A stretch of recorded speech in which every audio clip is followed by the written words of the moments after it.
Hi folks and welcome to the Apocalypse. I'm your host Andrew.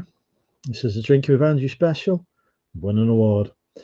For those who are new to the channel, I am a part-time eBay reseller, mental health advocate and award winner.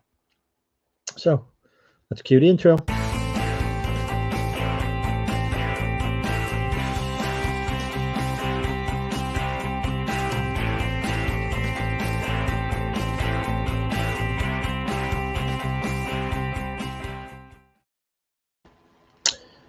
Hi folks, there we go. Let's get this stream started. Chaz is in the chat. Welcome Chaz. I bought your stock this week. I have not. I have gone over 2 weeks without buying any stock. Michelle's in the chat. Hi Michelle, thank you for the congratulations. Dave the Gent is here. What a gent he is. Welcome Dave.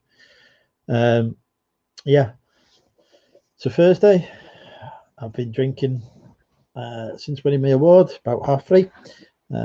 A few drinks with work colleagues. Thought I'd come live, have a few more drinks with you guys and girls, and non-binaries I think is not guys or girls, so you know, just in case we're in non-binary viewers, welcome. Gonna go for the whole, you know, the whole hog. No plan for tonight. Got a pizza in the fridge. Basically gonna eat the pizza, drink some cider. That's pretty much it. Welcome Steve. Yeah, and I'm already half cut, so God knows what's going to happen. Could be controversy, could be no controversy, who knows. How's the day been? Nearly Friday. Well, I won an award, so it's been like the greatest day ever, you know. A few difficulties with eBay, etc., but not too bad. Welcome Shane. So yeah, overall a good day. A few different eBay just ridiculous. Just like allow customers who've had non-payment cases, like one against things they haven't paid, to open item not received. And like, you know, what's all this about? So, oh no, that's fine. Just let it run out. No, you close the case. Like literally close the case, because this just shouldn't even be allowed to happen. But yeah, welcome to eBay land, where people can open cases against you randomly like that. So yeah, we've got a few people watching. Don't be afraid to say hi if you're in the chat. Dave Repairs just got in. I just started, so you know the timing is good there. Steve's flirting with Dave. Dave's flirting with Steve. What award? The person had the most stock. Well, Christ, no. And I have plans with dealing with the backlog. I'm listing from the backlog at the minute. Thank you, Ian. Yeah, I've already had one person message me to say the skates have labelled as Bauer aren't Bauer, so I need to adjust that, but I'll address that tomorrow. Damien is in the chat. Welcome, Damien. Damien is having an enjoyable evening at home. I'm trying to persuade him to come live with me. I don't know if I've succeeded or not, but the link's in the chat. Good evening, Pete. And good evening to, or afternoon or morning, depending upon what part of the world you're in, to anyone else who's here.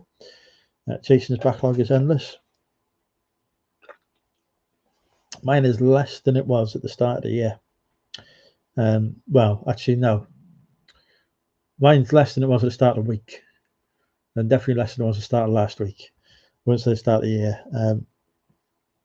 So yeah, I've still got like random piles of stock that I need to work through and take home. Deep Fried Deals has popped in. Hi Dave, I hope you're well. Just getting ready for music. Oh yeah, don't forget folks, because I did, Car Boot Chris is live. I don't know what time he goes live at, whatever time he goes live at with the movie chat soon. So if you like the if you want to discuss all sort of things movie related, head over to Cookie and the Haydens. That'll be starting, I don't know when, but that'll be starting some point this evening. So yeah, my backlog's low. Thing is, I think get the backlog listed, get rid of it, invest the cash in some better stuff. 7. Oh, 7. Yeah, there you go. We might even do I might even do a screen share of some of it as well. Right, we've got a guest popping in wearing his new hoodie. Hello, mate. You all right? How are you? I'm all right. Have you won your list? I need a bit of volume. Yeah. Is this your new Deadpool hoodie?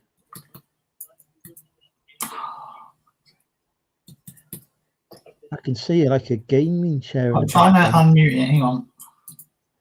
Well, am I on mute? No, I can't hear you. I'm trying to turn the volume up on my computer. I ordered something. It's arrived with an 11p label, RM signed. Jesus Christ. 2 seconds. Damien's just gone to the toilet. He'll be back. 2 bloody gaming chairs there as well. He's gone for the technical support. He's bringing the technical support in.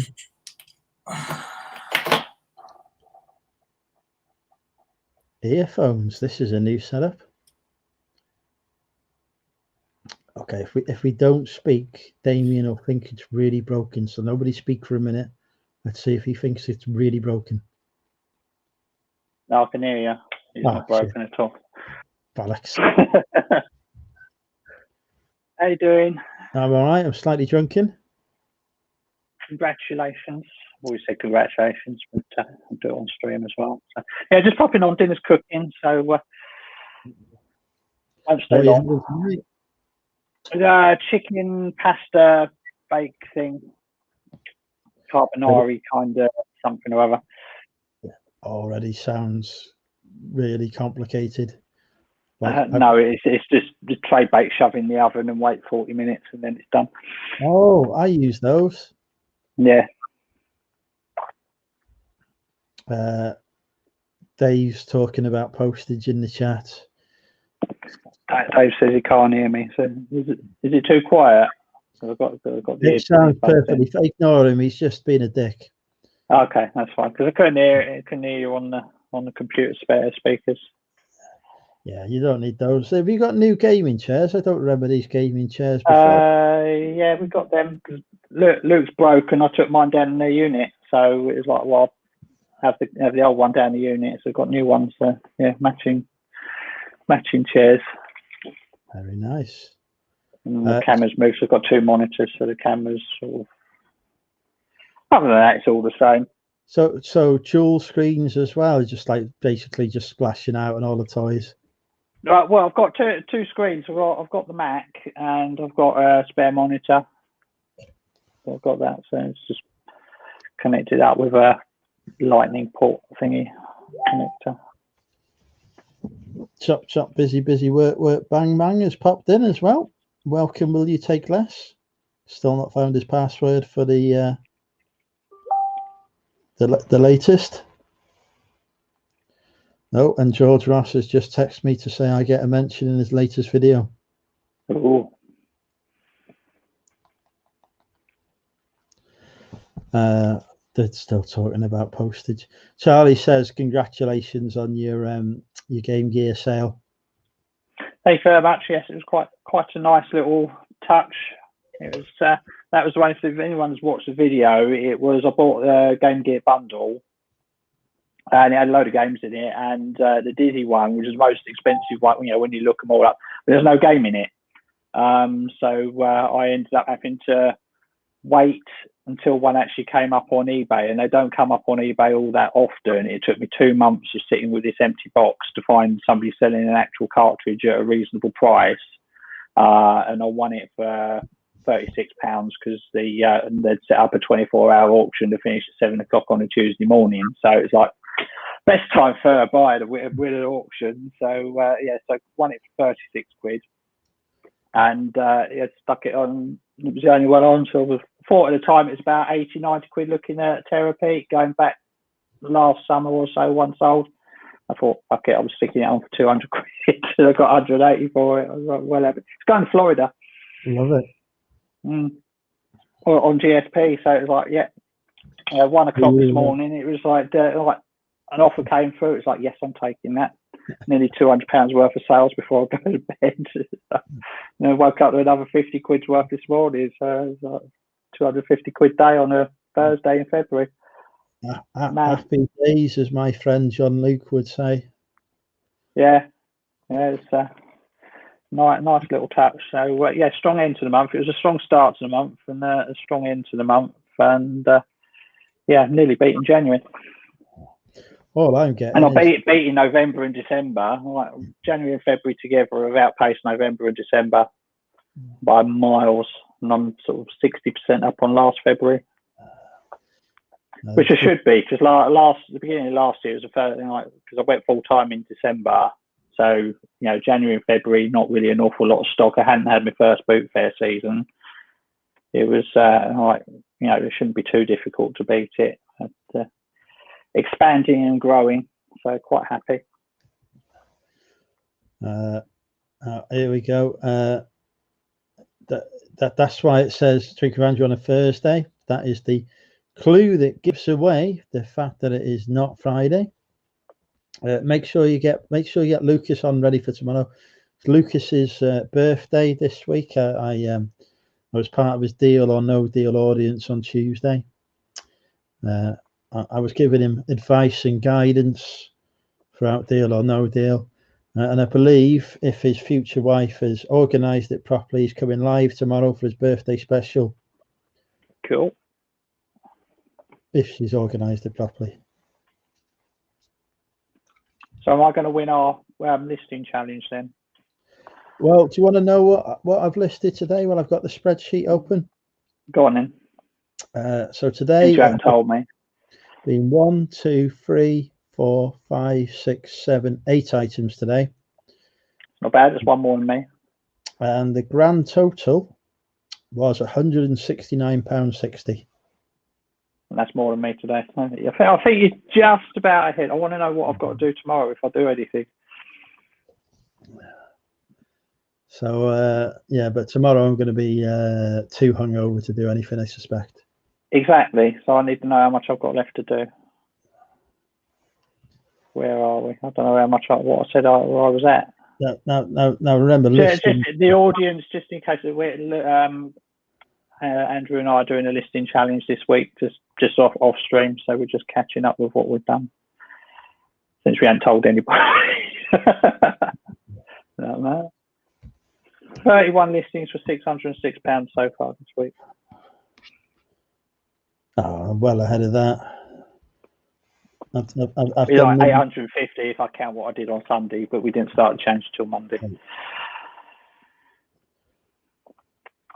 Chrissy's been on the challenge of you, right? We need to get.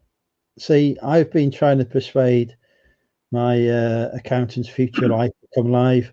She'll talk to me on FaceTime, no problem, but she won't come on the YouTube. She's not brave enough. So I'm gonna FaceTime her one day when I'm live, and get her on.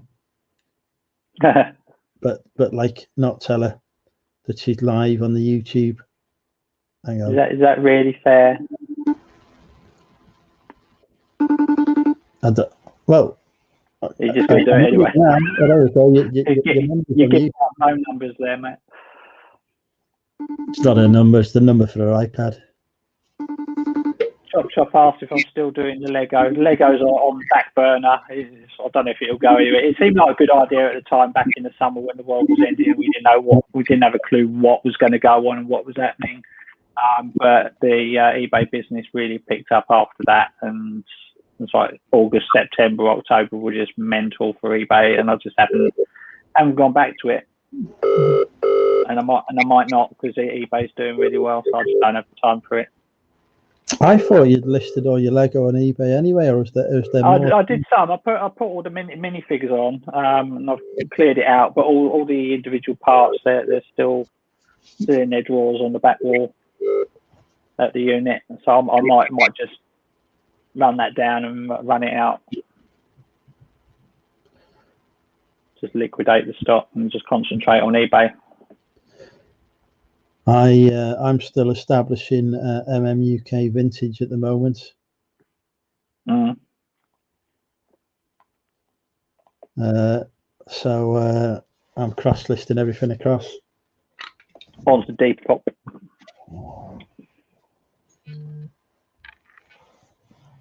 How's that doing at the moment? Well, like I went 2 weeks without any sales on Depop, so no sale days are definitely the thing. Yeah. And then like I was like, oh well, this is shit. Then they had like 3 sales, so I was like, oh okay, maybe it's not. I just think it's like crap in January and February, really. So Yeah. So I think people are just going to try and wait until. So once we start getting into spring, nobody's wanting to buy winter clothes at the moment because it's getting warm, but nobody wants to buy spring clothes because it's not warm enough. Nobody wants to buy summer clothes because they don't know if they're actually going to go away or not this year yet. So I think give it another month or so and things should pick up, I think. But I don't know clothes, so what the hell do I know? but yeah, I'm going to keep on pushing that business. Keep on bringing. Yeah, I think just got to keep building up the momentum. Haven't you? How many listings you got on there now? Oh, about 100 odd, but some of them are shitty old ones. But the shitty old ones are selling, which That's they a were. lot, don't matter. So don't matter whether it's new or old. If it sells, it sells. I've sold stuff that's like against the Depop algorithm because it doesn't promote stuff that's on mannequins. I've sold some mannequin stuff as well. So no, they like live models, I think, more than anything else, don't they? Live models or flat models? Yeah. Neither of which I do because I do hanger stuff. Yeah, so any clothes I get, I do hanger because I'd have to lift it here, and I've got a cat, so there's like cat hair everywhere. So if I just laid it on the floor, it would just get covered in cat hair. No matter how much I swept the floor, you'd always find it, and you'd get a complaint. And you'd be like, "Hey, it's got cat hair on it. I'm allergic to cats. Give me my money back." You've just killed me. I'm talking from beyond the grave. I see Tommy Bernard's got a new one out. I didn't realise. He has. Yeah, I saw a picture this morning. Bloody hell, when's he found the time? He's always on YouTube. When's he found the time?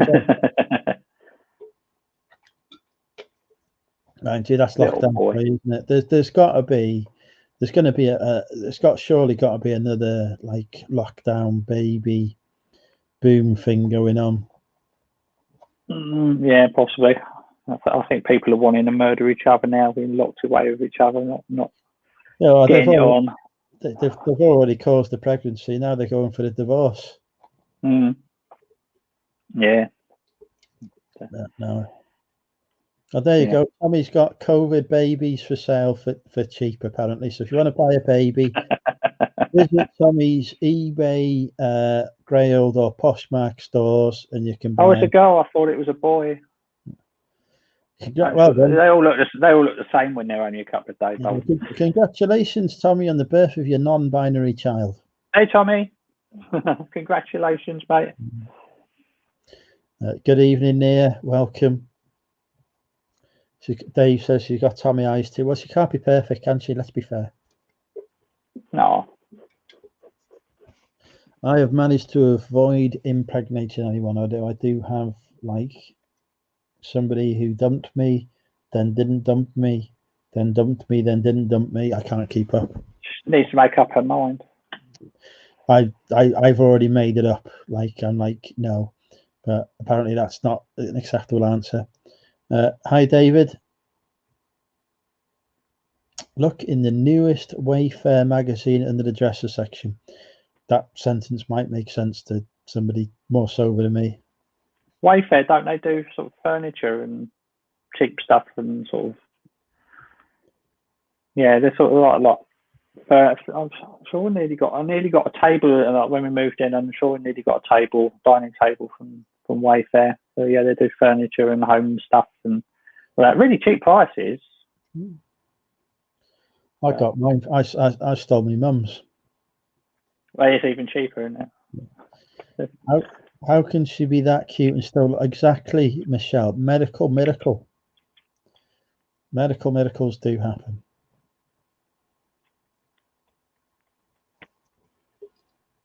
There's a conspiracy that Wayfair traffics kids. Okay. Is that like the Bill Gates It's one? a flat pack. Yeah, free kid with every purchase to assemble it. Good evening, Daniel. Welcome. Yeah, I've never had a kid with any furniture I've ordered. No. I don't know. Maybe other people have. Maybe just like random kids are, crawling out of flat pack furniture. Mm. Right, I've got to jump off and go and have dinner. Enjoy your dinner. I'll have you on in the background. I think this is something I'm selling, but yeah, I'll be watching. There can't be anything better than me on the telly. Literally, it's impossible. They can't film shit. No, indeed. A pleasure catching up with you. I enjoyed. Yeah, you too, mate. Take care. I'll speak to you later.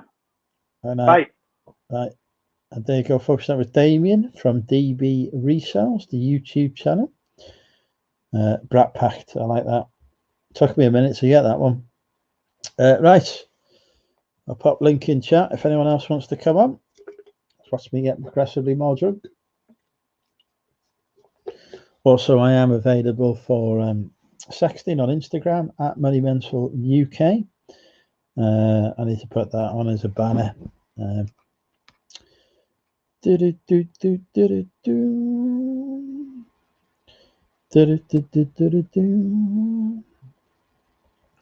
Need to find the appropriate banner.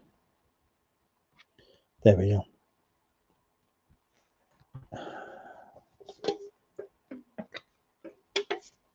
Oh, that actually looks like appropriate and not inappropriate, but never mind.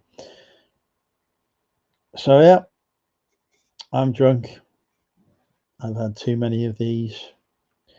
I'm now unable to move from the sofa, and at some point I need to put the bins out. That's as exciting as life gets in this house. But Tommy's pregnant and has successfully given birth. Tommy has now given birth to Chloe. You missed the beginning. What greatest civil servant ever. I've got a GCSE now. So yeah, there you go. Hello, Derek. Sat Peddler is with us. Although, as we discussed, he's actually a cat peddler.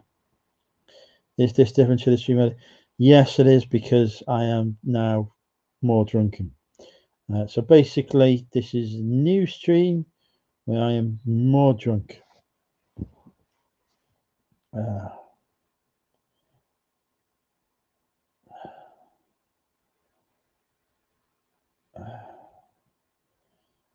That's exactly what's going on. Will it be a late one? I have no idea. There's no it'll carry on until I pass out. So how dare you? This is a professional YouTube channel with a professional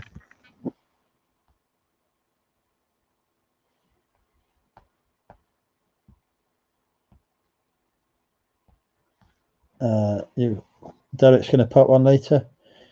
I'll pop link in chat for you now. There you go. Hi Jack, hope you're well. Got very important work to do on my eBay right now.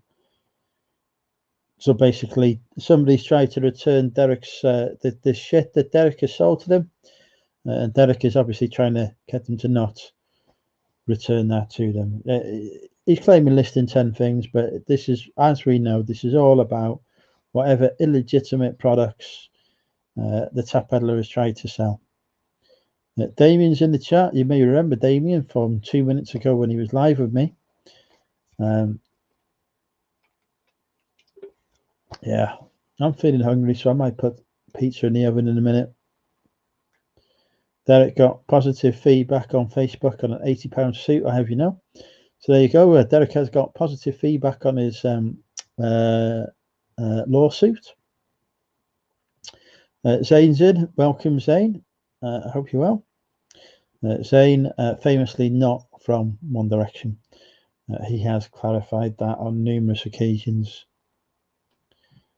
Chris has just wrapped a parcel to Wrexham 7UA. Like, I know what the letters mean. I've not a fucking clue. But you know, well done. You've wrapped a parcel to the biggest town in North Wales.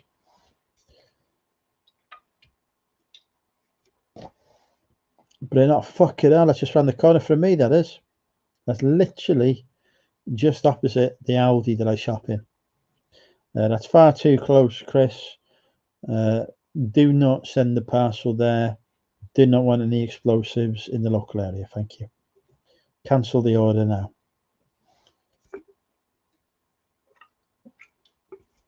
We cannot be allowing that. Yeah. Oh, I've got a bloody full bladder again.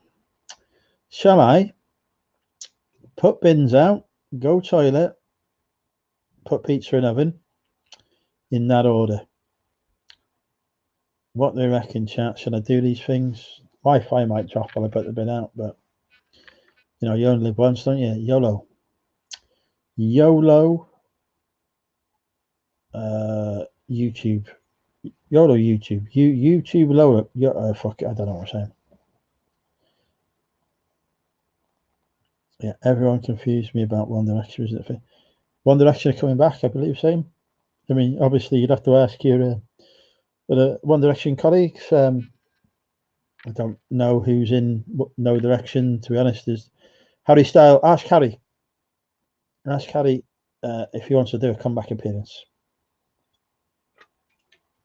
Do we have anyone called Harry watching? My bin is also out on a Thursday. Dunfermline and Wrexham just the same. Heard it here first. Pee in the bin when you're taking it out. But there's still kids on the streets. That may get me arrested. It could be live arresting of MMUK.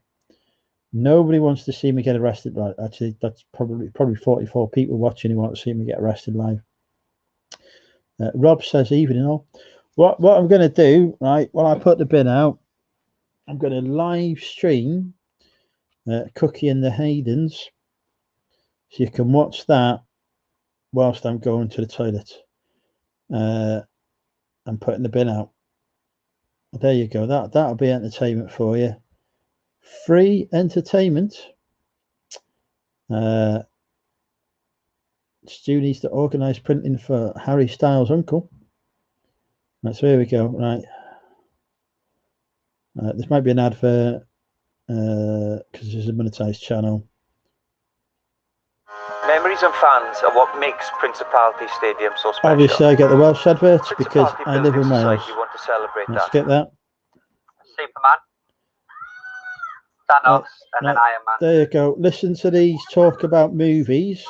Iron Man as in for a bit. Number one. Yes. Oh God, Iron Man. Well, he started it all. Did he? Yeah. Yeah.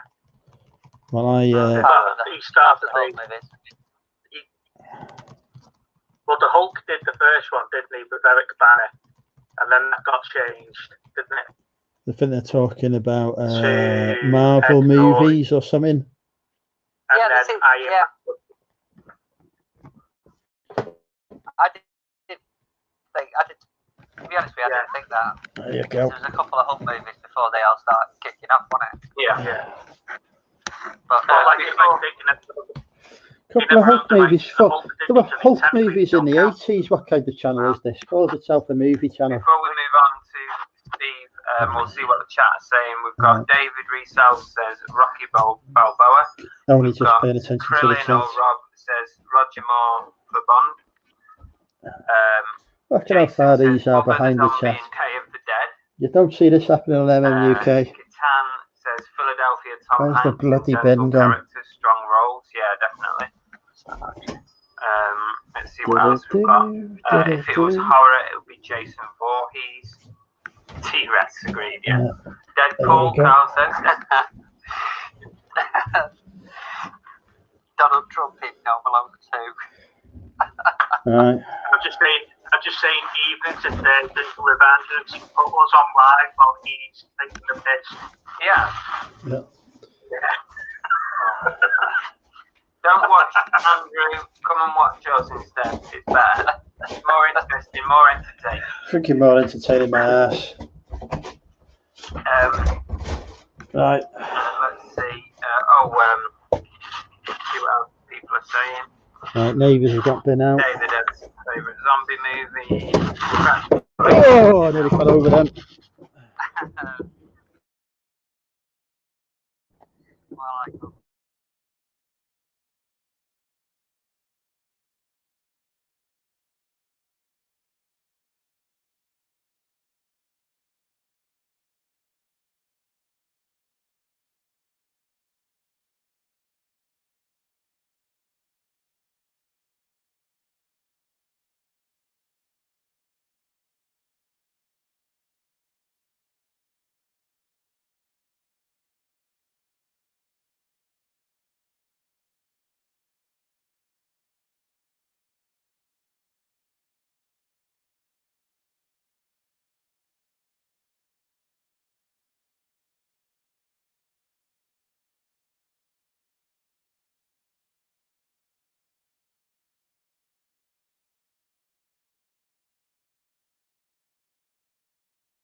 I love them movies. Stupid Alonso internet broke. Training Day. Oh yeah, Dave's given us 5. Right, there we go.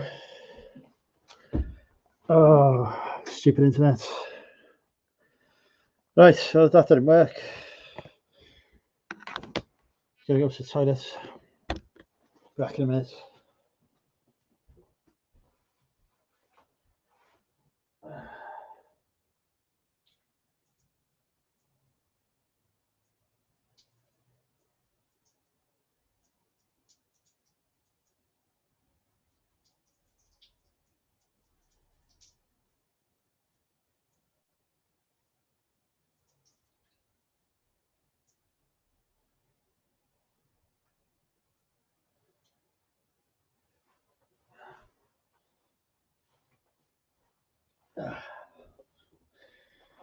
There we go. Right. It's really, you can see him stand there. Pitch black. Boom. Right, we're back to it. Back to the sofa.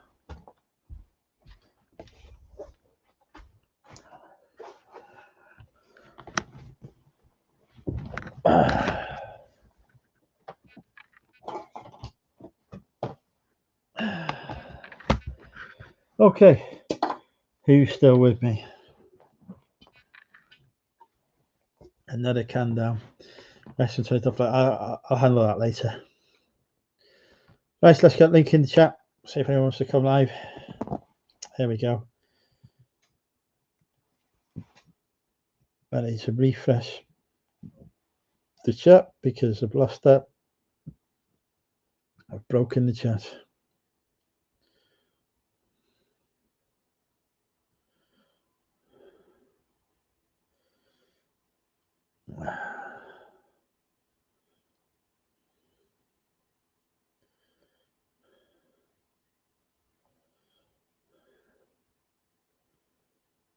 There we go. Right, yes. I feel like I've forgotten to do something. I was going to the toilet, putting the bin out. I put the bin out, I've gone to the toilet. What else was I going to do? There's something else we're going to do. There were 3 things. Somebody will remember this. Hello, people in the chat. What is the 3rd thing MMUK was going to do? Bin out. Pizza, yes. Thank you, Derek. Put the pizza in. Brilliant. There we go. Pizza. Don't worry, folks. Professional. Or winner. Do your fly? No, they're already done up. We'll check that. Right. That's the oven on. That'll do. 240 degrees. Today's pizza is provided by Wash Hands. Done that. Today's pizza is provided by Sainsbury's. It's a stone baked hand stretched margherita pizza. I'm shopping at Sainsbury's now because that's where the parcel shop is, and that's where I had a gift voucher for being an exceptional performer. Right, let's see how we do this now. Welcome, folks, to Cooking with Andrew. 220 degrees for this handmade pizza by myself. We've made this from hand. 8 to 10 minutes. Right. Do you get into it? Yes, here we go.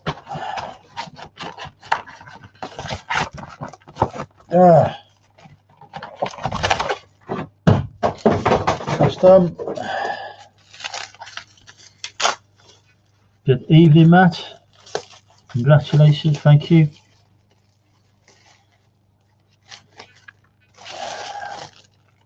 I might get a KFC pizza, but not tonight because I've got this one. Put this in the oven.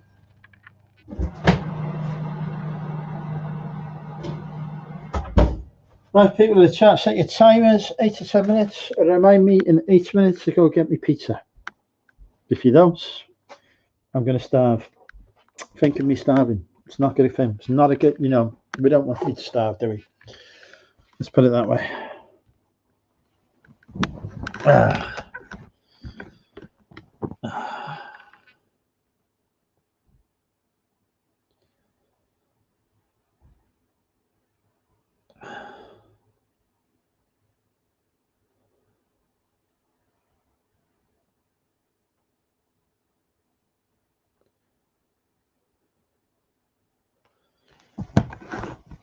$7:30 precisely. Your watch is on then. Chippy tonight. I don't have these things. Well, I do. I don't have one for a bit.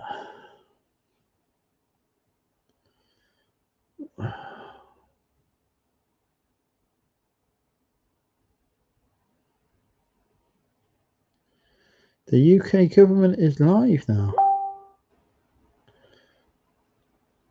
The People's PMQs.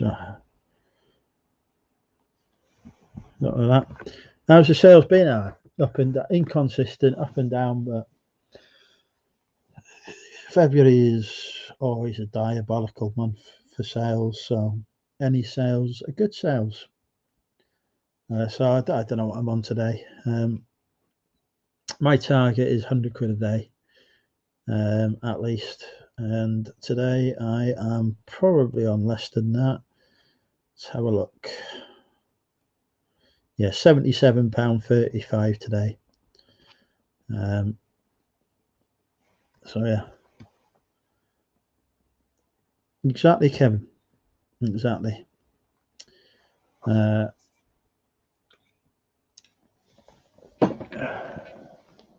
we go. The apocalypse. Not much else to do.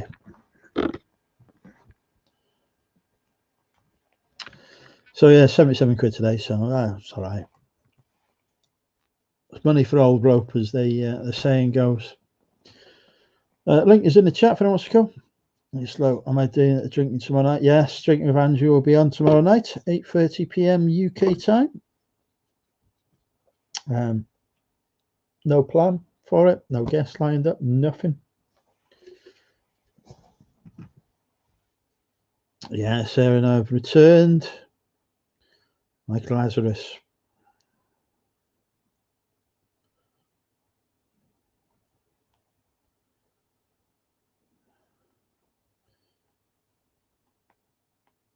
And I am like a drunk Lazarus.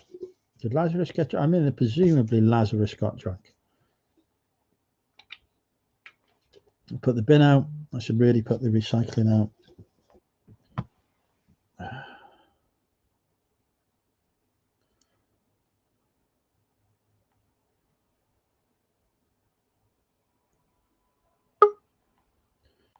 Oh, hang on. We've got a guest popping in here now. He's on his way to a takeaway.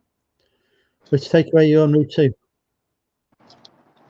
No, actually, I'm on my way. I'm going to a charity shop, but I'm going to one probably you guys would be more familiar with, like a small mom and pop one, not like one of those mega stores. Are you doing what is commonly known as thrifting?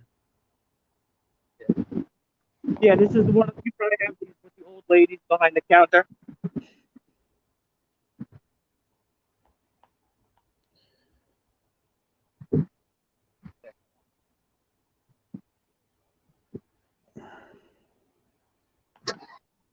Are you just showing off because you still have charity shops? Because when you say like this is going to be a small one, I'm already seeing that it looks bigger than any charity shop I've been to in my life. Yeah, it's definitely right. It's a fucking warehouse. This is a very small one. It's not small.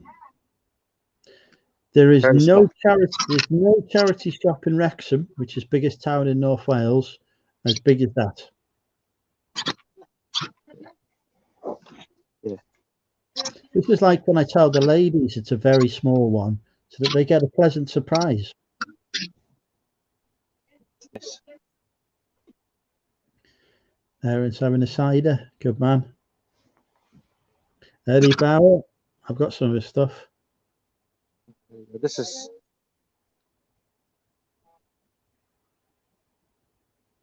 You ever seen this? Nope. Adams Row.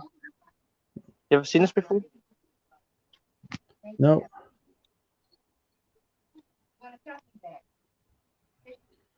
I mean, Let's see where it's made. I'm assuming it's from a chap called Adam who used to row. Adams Row. Could somebody look that up in the chat?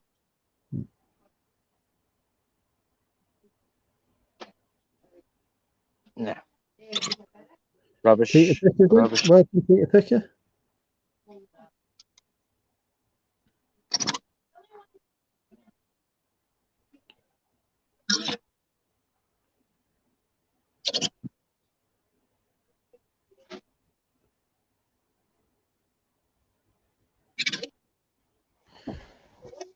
The beautiful dragonflies popped in. Hopefully my future sexting partner.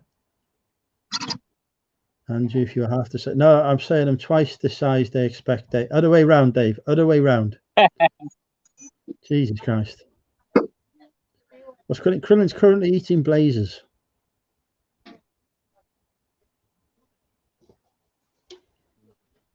I gotta see how much this is.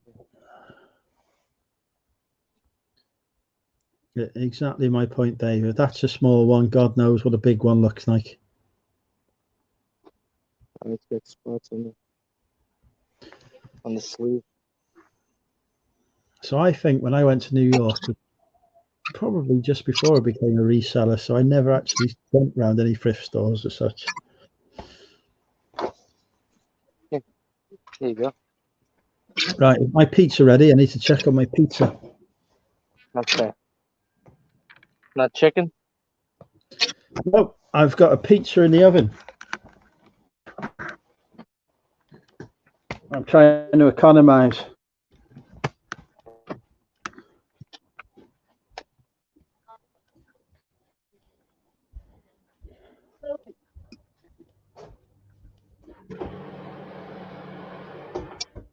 That's right, it smells nice. Right.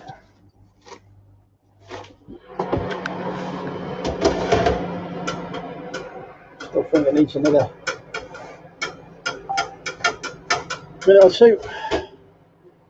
Dave has got, it's not on your pizza. Dave has got chicken and sushi coming. There's only one thing I want coming. Boom.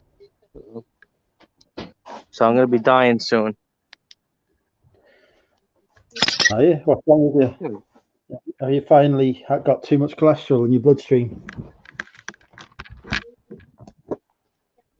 These sell pretty good here. But this one's a little beat up. Very beat up. The Sterling ware. Sterling.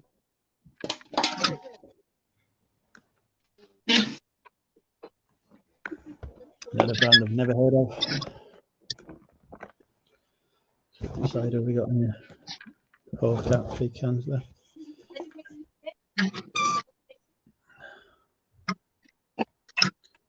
So Derek, you've been listening for half an hour, so you must have done your first listing by now. Oh yeah, look at the teeth. But Bobby, we want to know if you're going to be the godfather of Tommy's new child. Yeah, that's me. Yeah, there you go. You've heard it here first. Bobby is Tommy's new godfather. Oh, here we go.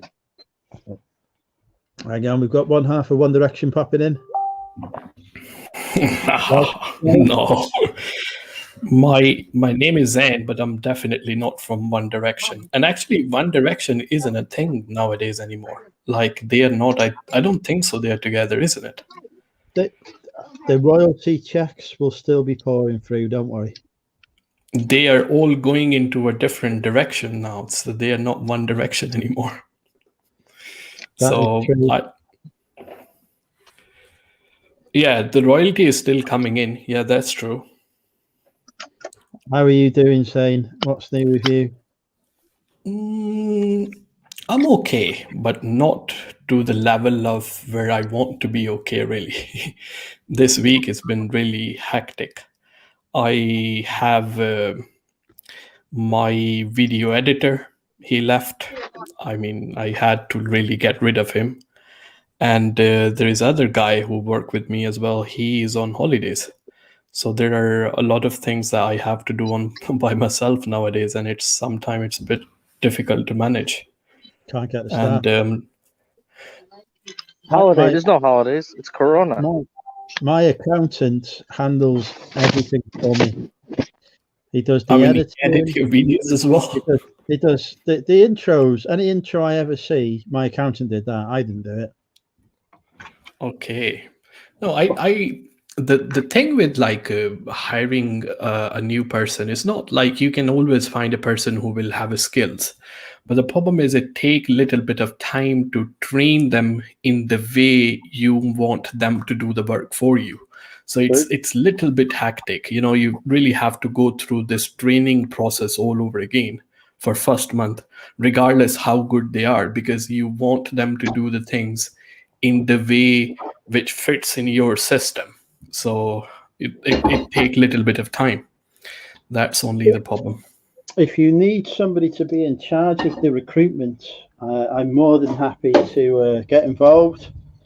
I need somebody to manage the team, really, like who can be really ruthless and say, okay, well, you have to do this and you haven't done that, so you were fired. Something like Alan Sugar, probably. Yes, exactly. Give me the job. You'll be fine. How hard can it be? How many attractive females have you got working for you at the moment? Oh, none. No female. Actually, one only at the moment. Okay, so I can change that. We'll get. Sorry? I can change that. We'll entirely hire people based on their looks. Job skills not needed. Just looks. I think you the first criteria that you're gonna put on is they have to be female if they wanna come and work.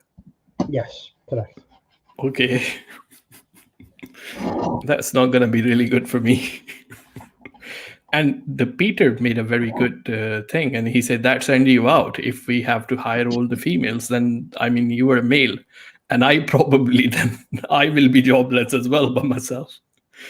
Yes, you may have to leave the business. Yeah. But so it's like it's a raid. Adapt and change, you know. Yeah, that's definitely gonna look into it. Yeah, well, there we go. Yeah, it's been still posting on the video on the main channel, but on the other two channels I have not posted anything. I have a video recorded like until April probably, but they all need to be edited. So I don't record and post. I will sit one day, record everything, send it to editor for 1 month, and then we schedule them over the period of time. So it makes my life really easy, you know. Either I sit down, record and send, and record and send. I like a batch record them and I send everything out, and that's all really. That's why you probably see me wearing the same t-shirts in every single video. I didn't like to comment, but I have observed this. Yeah, they are actually recorded at the same period of time. Like once I'm sitting, I will make most out of my time, because you know you have to set camera and all that kind of stuff, you know. Then rather than you just set everything from scratch again, it makes sense for me to just record everything and then just send it to editor. And yeah, I do like editing a video, but a lot of my time is actually sucked up like elsewhere. So either I can focus on editing, which can take very long time, or I can focus on something which will probably make more money at the end of the day, because you know YouTube, it doesn't really make you anything. So that's only the thing. And on the side of the guy who worked with me, we are looking into selling vitamins and supplements this year. I mean, I really want. I'm trying to. I've done that before. I sold menopause pills for a while. It didn't go well. Here's a top tip for you, right? If you want to get into It's actually a true story. I heard this before. Yeah. Don't stay away from the menopause pill market. There's no money in it. Yeah. No, with the vitamin food supplements, I mean, there are a lot of regulations that I am trying to make myself familiar with. And there is a huge profit margin in them. And if you see the growth and demand for them, like in 2020 or 2021, or even in coming years, they're like, it's something like it's going really, really up day by day. So at the moment when I sell mobile phone and accessories, I really want to like sort of diversify my income, not just relying on mobile phone and accessories, because this, I wouldn't say like only this one is very competitive, but I believe everything is very competitive as well. But particularly like if you talk about mobile phone and accessories, there is no much profit. I mean, we work on quantity. We don't work on making a profit out of one item. But with vitamins, I was looking at it, there is a good margin in them. Like still there is a good margin. But when it comes to regulations and all that licensing you have to do, it's, that's really gives you a headache. But I'm willing to do all that. Let's see. Hopefully by the end of this year, I will put out one product. Let's see how does that well. And then if it goes well, then I might put more money inside and see. So, So take it you're looking to, sorry, pardon me. Sorry, say again? I take it you're looking to source these things wholesale, pass them on, not the retail arbitrage, online arbitrage route. You're just actually looking to go direct to a supplier.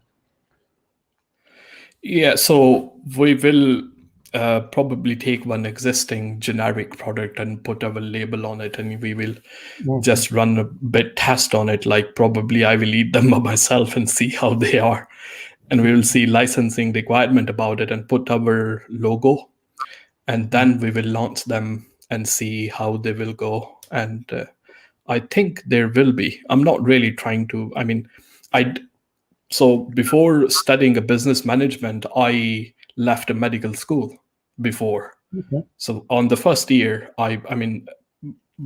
master's in medicine, and the surgery is for 5-year program in Pakistan. I think it's same here as well. So I was in a medical school. So after 1 year, I left that, and I said, okay, well, it's not something for me. It doesn't make me interested in this one. I don't want to do it. So I came over here to London to study business management, which I did for my graduation and master's. So, but I still have a good knowledge about that field. And I think this is something I have experience about, and then there is a good demand for them as well. It really comes down to like who you are really targeting. I mean, I believe let's just test out. Unless I don't put that product out and for sale, I don't think so I'm gonna know it for sure.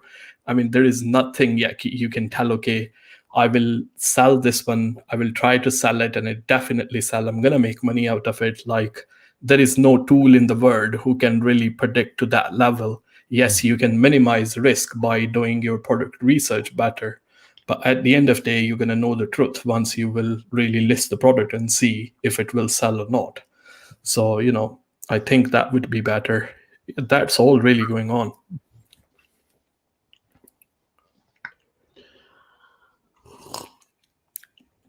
What you eating? Pizza? Yeah, cheese and tomato pizza, no onions here. What do you think about pineapple on pizza? No. Yeah, that's no for me as well. Like a lot of people, they will eat. I mean, putting pineapple on pizza is just like putting meat on pancake, really. I don't think they go well together. However, there is one thing that all pizzas should have on, and that is banana. Oh, never try that. And You should try banana on pizza. It is brilliant. People, right, I used to make pizzas by hand for Cooking with Andrew, and I used to put banana on it, and people used to be like, this is terrible, what are you doing? And then they tried it, and they thought it was the best thing ever. You put fresh banana on it, or the one Yeah. you get, the dried one, or No, fresh banana.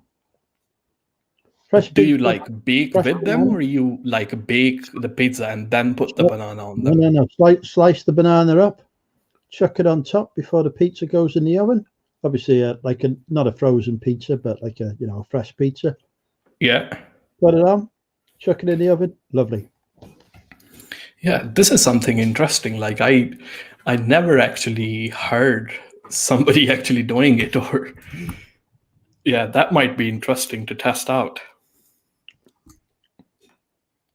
Ham and pineapples, where is that? No, it's not, Sarah. Clearly not. Oh, I mean, your favorite pizza is onion. Onion on the pizza is... No, we don't have onions on things. Onions are banned from this channel. Onion on pizza. It's he likes onion on pizza. No. Yeah. No. Okay. Don't like onion on anything. Your other day I was just I mean, in my free time nowadays, I spend a lot of my time learning about social media marketing and all that kind of stuff as well. Other day I was looking at your channel, and your live stream normally go into like a restricted mode. Like you really have to log into YouTube to watch your live stream. Did you notice that?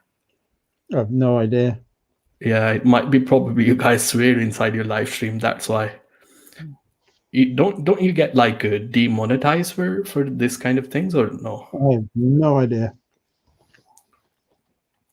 So if you go to, let's say, Google, and you open incognito mode and then open up your channel and then turn on the restricted mode, then the YouTube will only put few of your videos, not all of them. So I noticed that those are the one who are not coming in a search. They are the one who are live streams. So live streams are the one who are going into a restricted section. That's probably because I've marked them as not being safe for anyone. For everyone, I will say, not anyone really. No, not safe. You really have to. Nobody should watch. Nobody should watch at all. They're definitely not safe for anyone. I mean, people really have to understand from what reference you're talking about as well. I mean, I'm a strong believer that don't really judge a book by its cover. So they have to understand the mindset and where you're coming from at the end of the day as well. Which sometimes it's people don't spend a lot of time learning and really watching where the other person is coming from. They're very quickly to blame. That's how the human mentality is at the end of the day. True. And I mean, in an hour or 2 hour, 3 hour live stream, it's not.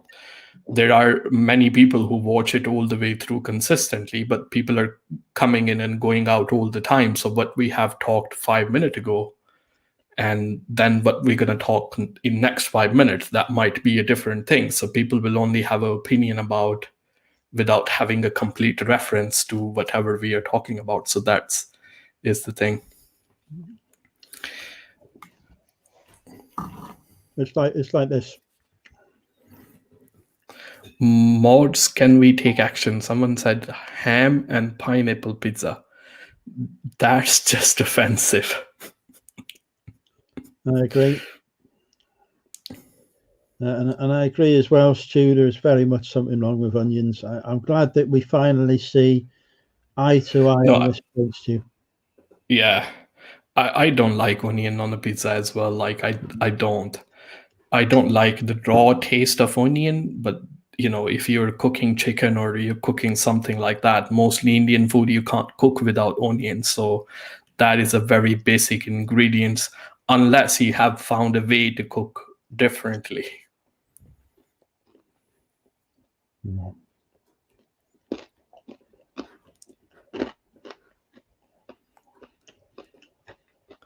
That's why I like Thai food. Thai food is like mostly seafood, isn't it? Like I'm not really familiar with the Thai food. We've got to get you to try some Thai food. It's brilliant. They do lovely curries. Oh, Thai curries, yeah, they do that as well. Thai is my favorite cuisine, and they occasionally cook with spring onions, but if you have a word, they avoid doing that. Job done.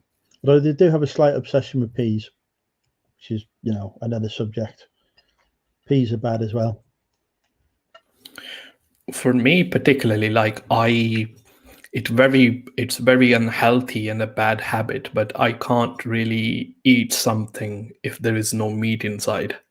Like, I have to have meat, either it is mixed with some vegetable or the meat on its own. Without it, I can't eat. I mean, meat has to be, no just a vegetarian pizza. No offense to anyone who is vegetarian, that's not like really, I know it's not really healthy, but I mean, it's sort of my addiction now that I'm way too addicted to meat. I like a bit of meat too. I wouldn't, well, obviously I eat KFC every week, so Yeah. That is like a segment in your live stream where you have to go and order the KFC and then eat it.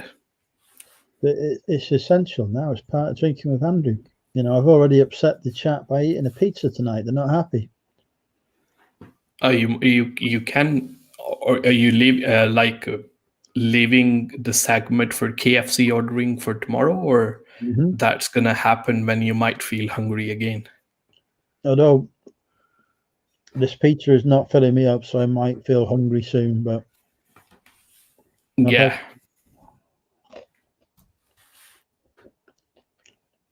For me, like, regardless how much rice I will eat or how much pizza I will eat, if I don't eat something with the bread, it doesn't fill me up as well. So I don't feel like I actually have eaten something. So how's going the things on your side? How's your sales, everything?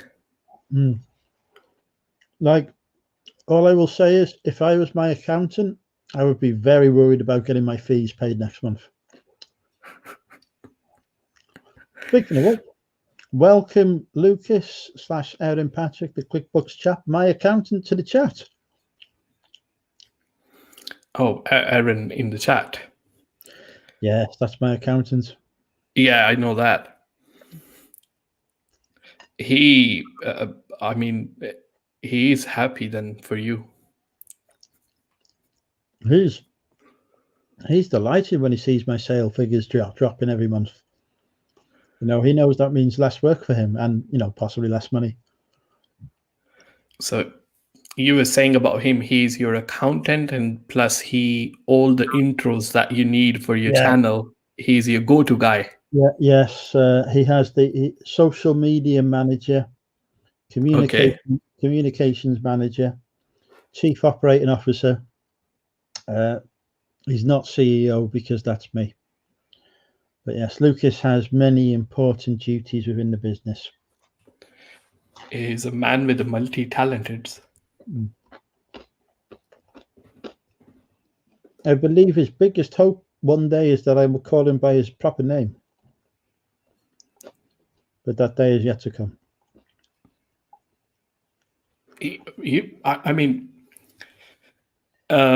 Aaron is his name. You call him Lucas. Yes. Lucas is his name. No, I mean, he will have to really clarify this for himself. You can't change like a name for another person. Yes, you can. His name is now Lucas. You see here now, Aaron has called him Lucas in the chat. This is his name now. Yeah. I think, does Lucas deal with your OnlyFans sites as well? Are you going on OnlyFans as well? Now, this has been suggested many times, but unfortunately, the government does not allow me to do that. Why? They're like worried about there too many people gonna come there and the server gonna go down? Apparently, I could, bring the civil service into disrepute or some such.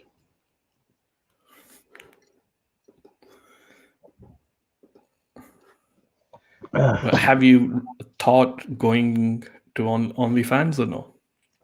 No, not until I am fully self-employed. At that point, Lucas will have the job of vetting my OnlyFans and content for me before it goes live by hand. So he will vet personally all of the content, including the subscriber-only naked contact.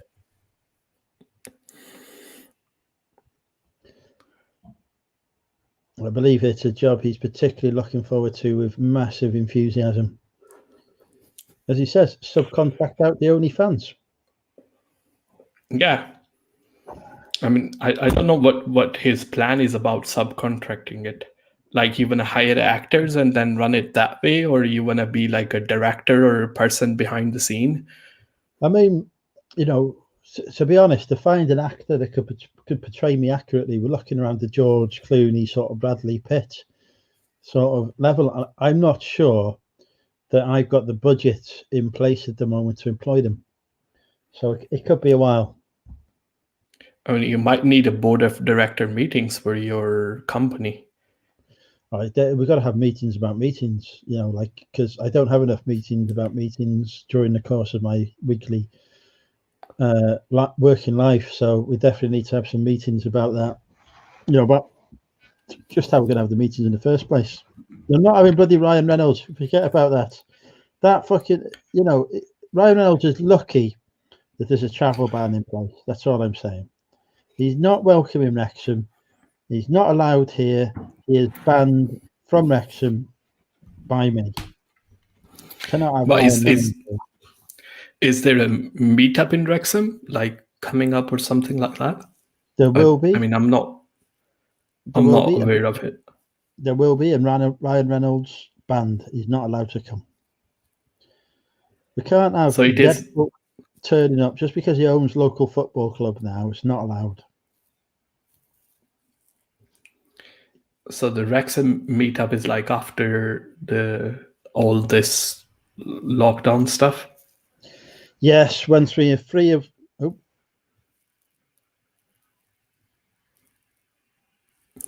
Okay, I think we have... Okay, so while he come back, we will keep on going. So yeah, I'm looking forward if there will be a meetup in Wrexham, and Andrew might have... I think he have to go and join the meeting with his board of director about his looking to be on OnlyFans, and see how he will plan to, you know, implement all the things that they're going to decide. So how's everyone in the chat? Aaron, okay, he's back. Still, there is a little bit, but we will keep going while he will get back to it. So yeah, it put me like in a very full view now. So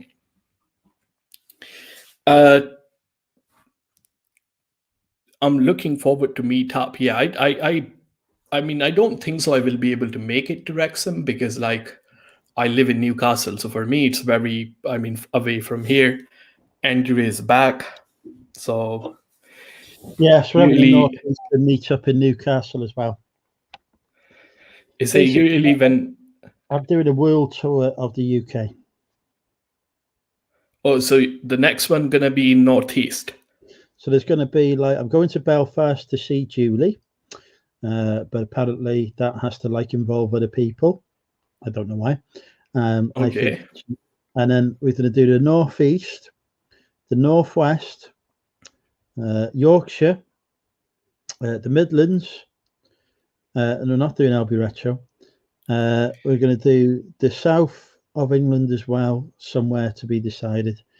So Northeast, I'm thinking, yeah, Scotland as well. So a few locations for the world tour. I'm going to spread as much COVID around the country as possible.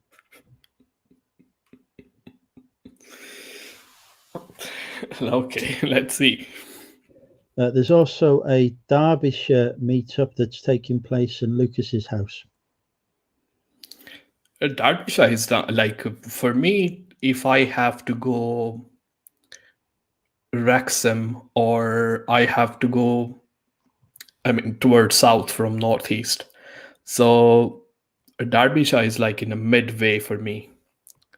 So that will be ideal. That has to be like your 0 point for your Salon meetups, because the people from the south can come and people from the north can come and meet up in the middle. Ideal. So there we go. It's agreed. Lucas and Chrissy's house, host of a reseller meetup. Sarah's in Derbyshire. She's happy with that. I think we've agreed on our second meetup venue. They've got a 5-bedroom house anyway, you know, so no problem. And Chrissy and Lucas have already said they're happy to sleep in the garden.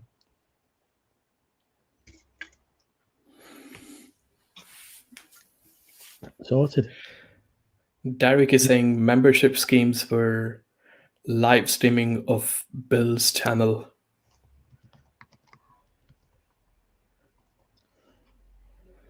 I am in Sarisha. Sarisha is not like, it is a Kent, isn't it? Surrey is in a Kent.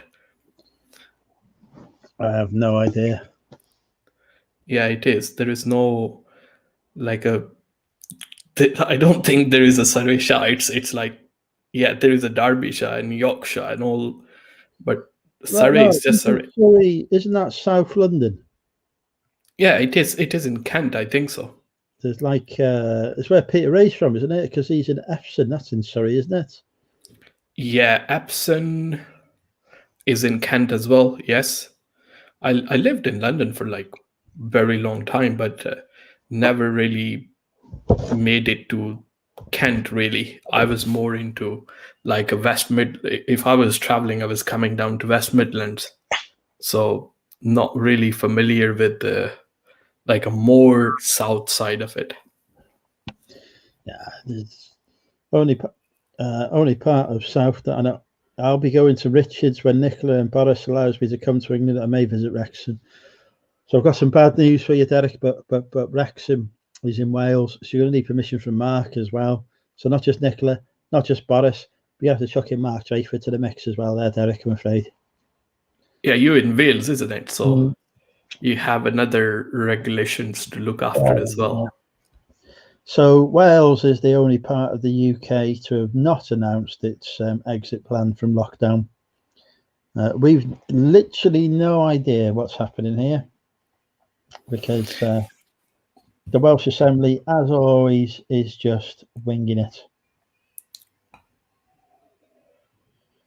I might just have a look on BBC News Wales now to see if there's been any announcements. See what the headline news is. Surgery cancelled amid hospital outbreak is the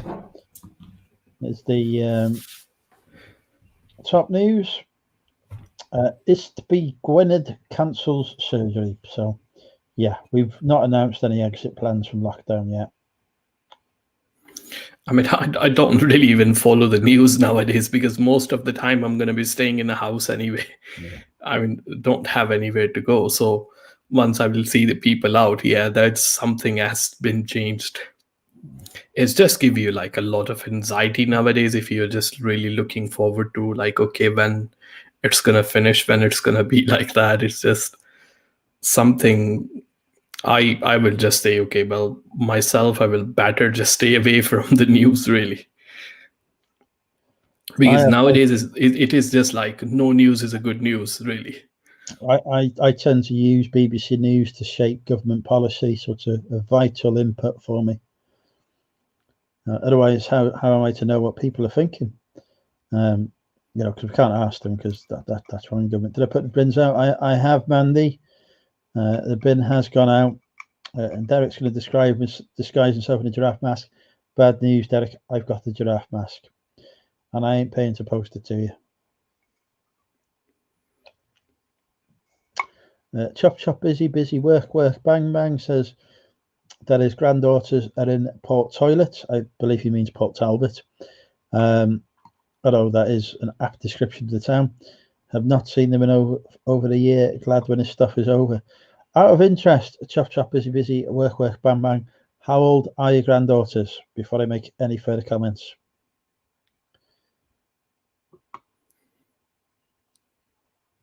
This could take a while for the chat to catch up with the. Normally the things in the streams are a little bit earlier than actual live stream, so the comments can take a little bit of time to come up.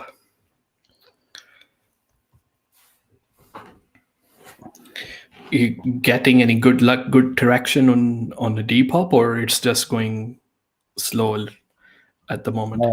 Well, it was going really well in January.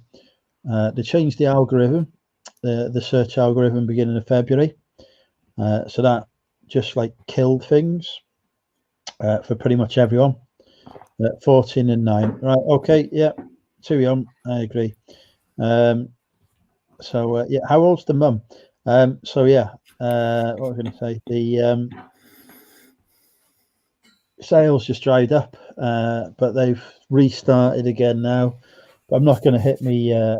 Well, I'm not optimistic about hitting me sales target for the month on it, but I could be wrong. I need to sell 2 more items this month to hit me target. So what are your normal target? It's like, you have keep any figures in your mind that, okay, I have to hit this much? I wanted to hit 30 sales and I'm on 28, so I need 2 more to hit the target. So that's 1 sales a day on a Depop. Yeah, Depop is normally, you told me before, is a bit slow for you. Mm-hmm. Yeah. I mean, I don't sell on the Depop and I'm not very familiar with the platform. Is there like a feedback system on the Depop as well? Yeah, I'm on a 5 stars. So out of 5 sort of feedback system. So yeah, I'm on 5 stars, etc. But yeah, just you need to have a lot of stock listed on it to do well, basically. So I'm just building up the inventory.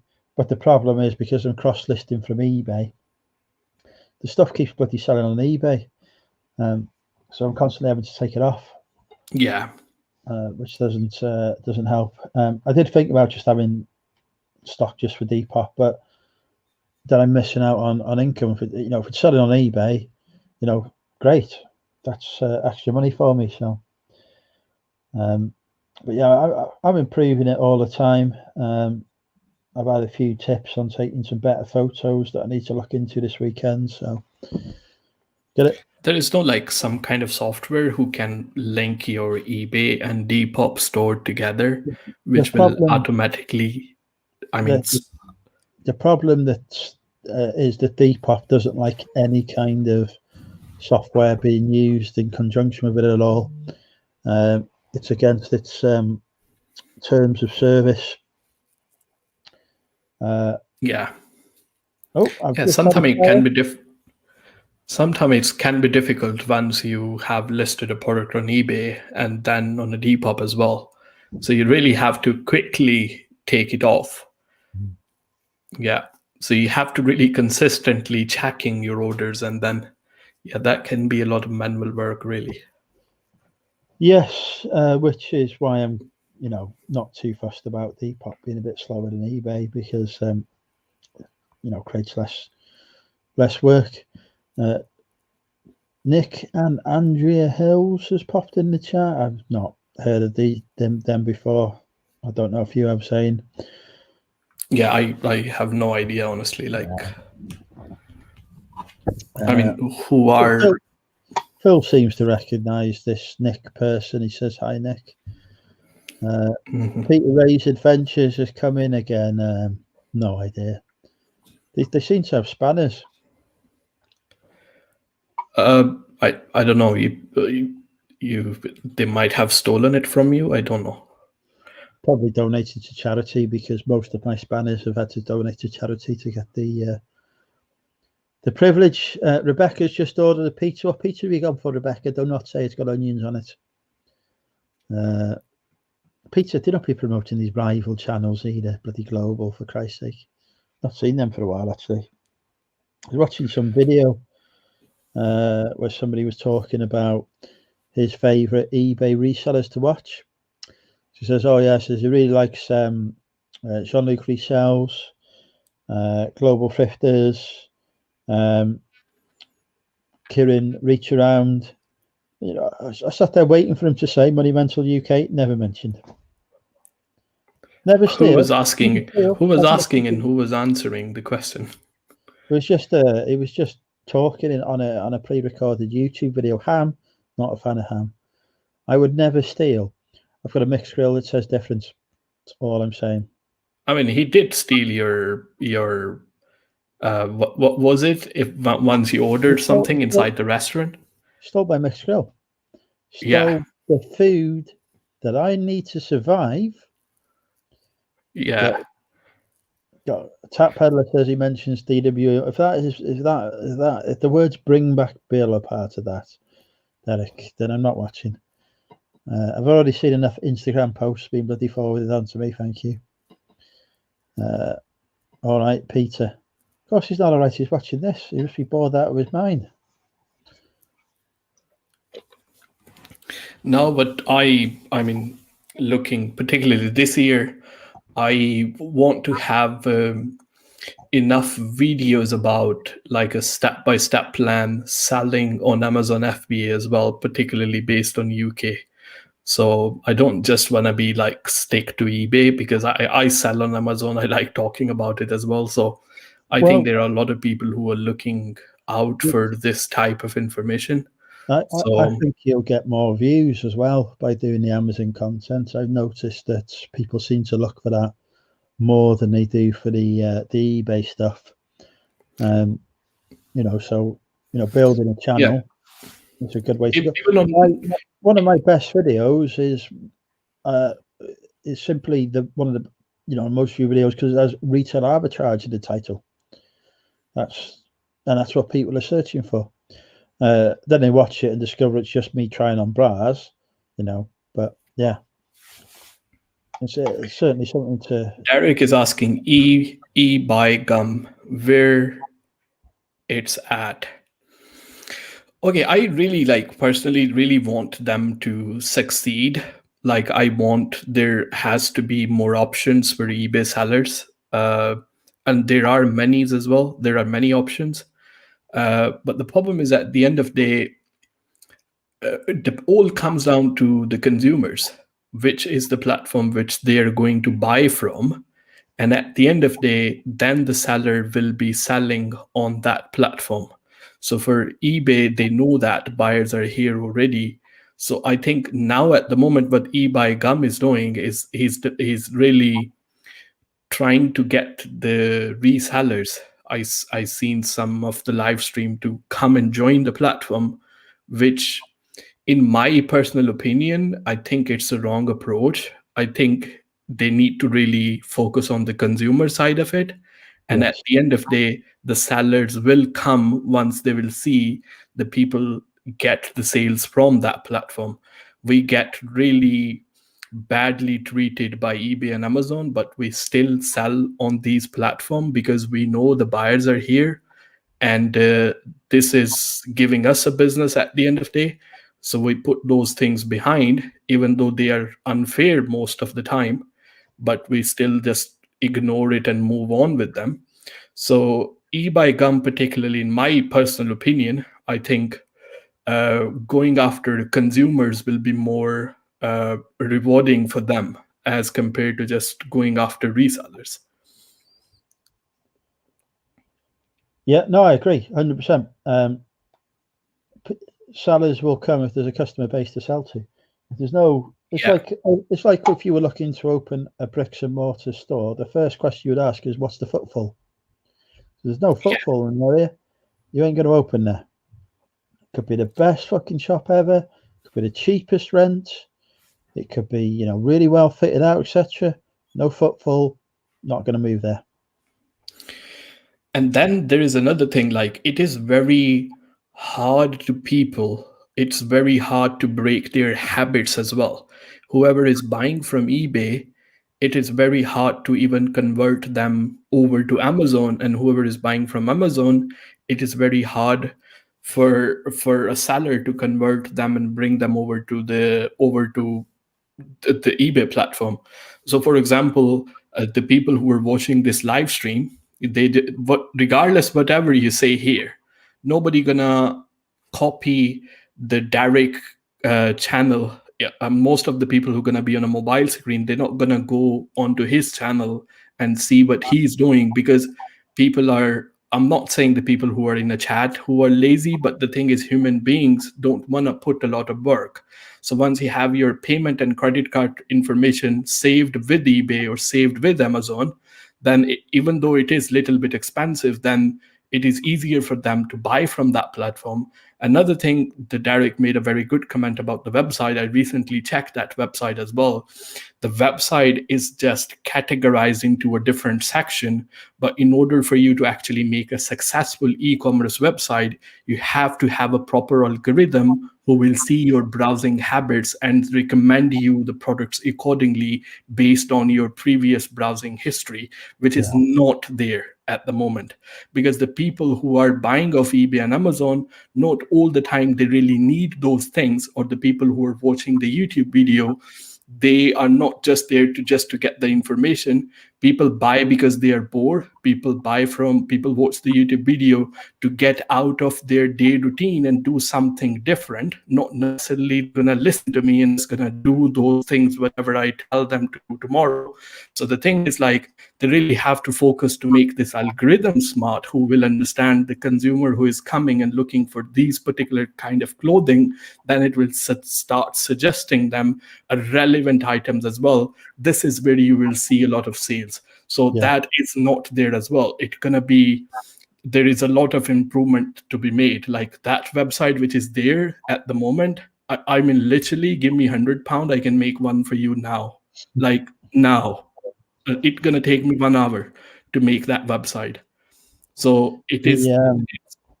The search on it is just shocking. I was looking for a coffee table, and like it was recommending me like coffee mugs. It's like, you know, the search, like the first 3-4 items was, I typed in coffee table. I had 2 coffee mugs, a dining room table. I didn't have a coffee table appear until I got right down to the bottom of the page. And I was like, this is a very simple thing that I'm looking for here.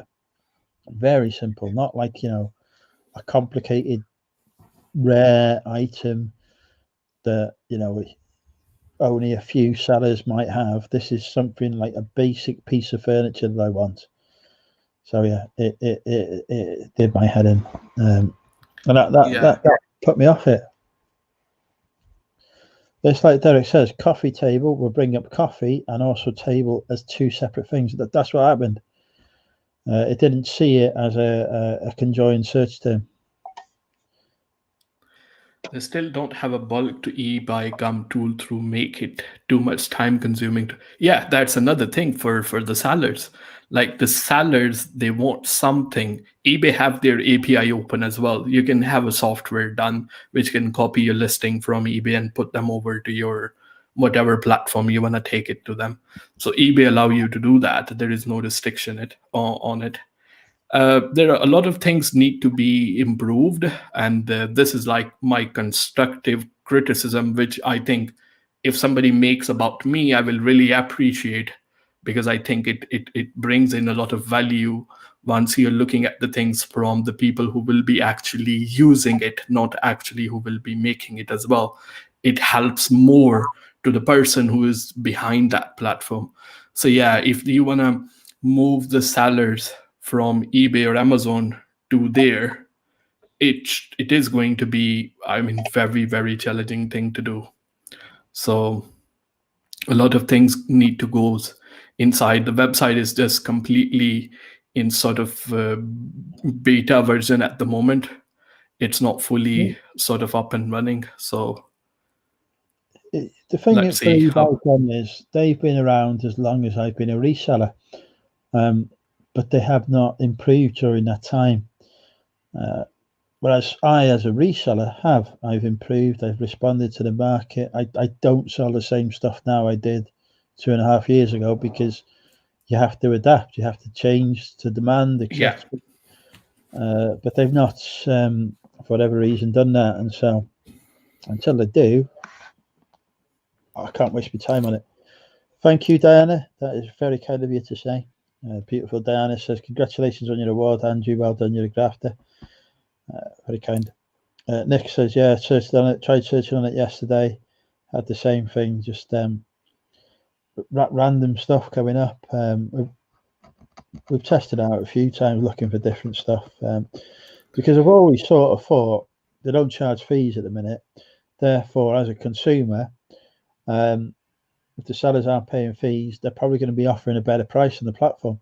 So I'm quite prepared to look on there thinking I might get a better deal. But if I can't find the product I want, there's no wasting my time. I just go on eBay and buy it, because I get what I want as soon as I type it in. Yeah. Because nowadays customers want their things. They want to search them now and then, and they want to get them delivered as soon as possible. That's why you made a very good point, not really getting the platform improved by passing time according to the demand of consumer, which I think eBay have done the same mistake as well.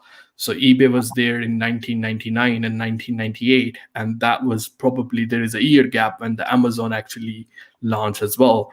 And now the Amazon and eBay, I mean, you can't compare them together in the terms of revenue. Amazon is way too big as compared to eBay. But the reason eBay is still there and doing really good, because they was able to capture this market before anybody else. Only leverage that they have, that the people know about them, because they was sort of first one in the market when these e-commerce platform was going on a hype. But other than that, look at the eBay messaging. It's worse than emails as well. Like, it takes too long. The emails are better nowadays as well. Like, you click on an email, go on a Gmail, you can go one by one. And eBay messages, you can't make template, you can't make anything in them. They're way too slow. There's no video. I can add videos to my Depop listings now, for example. So people won't see the item. You know, if I could be bothered, I can't. But if I could be bothered, I could film a video of the item, add it to my listing, and people can actually see, an actual video of what they are looking to buy. Brilliant feature. eBay can't do that. Why eBay, with their billions of pounds of turnover, cannot add that feature, but a tiny company can, in comparison, I do not know. I think they are just like... their platform is just running day by day, and I don't have seen, like, to be honest with you, I haven't seen any major improvement. I have not been selling on an eBay platform for a very long time, so it's been 8 years as compared to most of people in chat or you. But in 8 years, I have not seen any major changes inside the platform. But as compared to Amazon, there are new things coming inside the platform day by day, which will eventually help you as a seller or even as a buyer to make your buying and selling experience easy, which on eBay, honestly, I hate replying to eBay messages because they take too long to load. They take too long to open up. I mean, the email is way too better. Stu says, I think eBay's probably, they're definitely using some legacy IT systems there, but that's not necessarily an issue if they've got a modern day interface on top of it. But they haven't really. If you go on your online banking, for example, the portal on that's probably quite a modern one. The IT behind it's probably running on 20-year-old, 30-year-old technology, but you don't see that as the customer. You see a nice fancy website. eBay still have that. I think it is very intentional, that intake look. eBay don't want to lose their sort of image as a reselling things, as a reselling community, putting back into the putting back the stuff as a reselling as compared to going in a landfill and all that kind of stuff. They don't want to lose that side of image, as compared to Amazon, which they have lost it already. Most of the product being sold on Amazon, they are brand new anyway. So I think they have done this intentionally. But even though the look is like the 90s side, yes, it is, but there are many things that they can improve inside, not to just give it a modern look, but work as a modern website. But it's not even about the look. It runs like a dog. You know, it doesn't present anything, you know, with speed or efficiency. Yeah. You know, you can see the hamster wheel turning quite often. Like if I try and do a listing, you know, you sat there for a minute or two waiting for it to load the listing. I don't need to sit and watch that while it's doing that in the background. It can take me off that screen.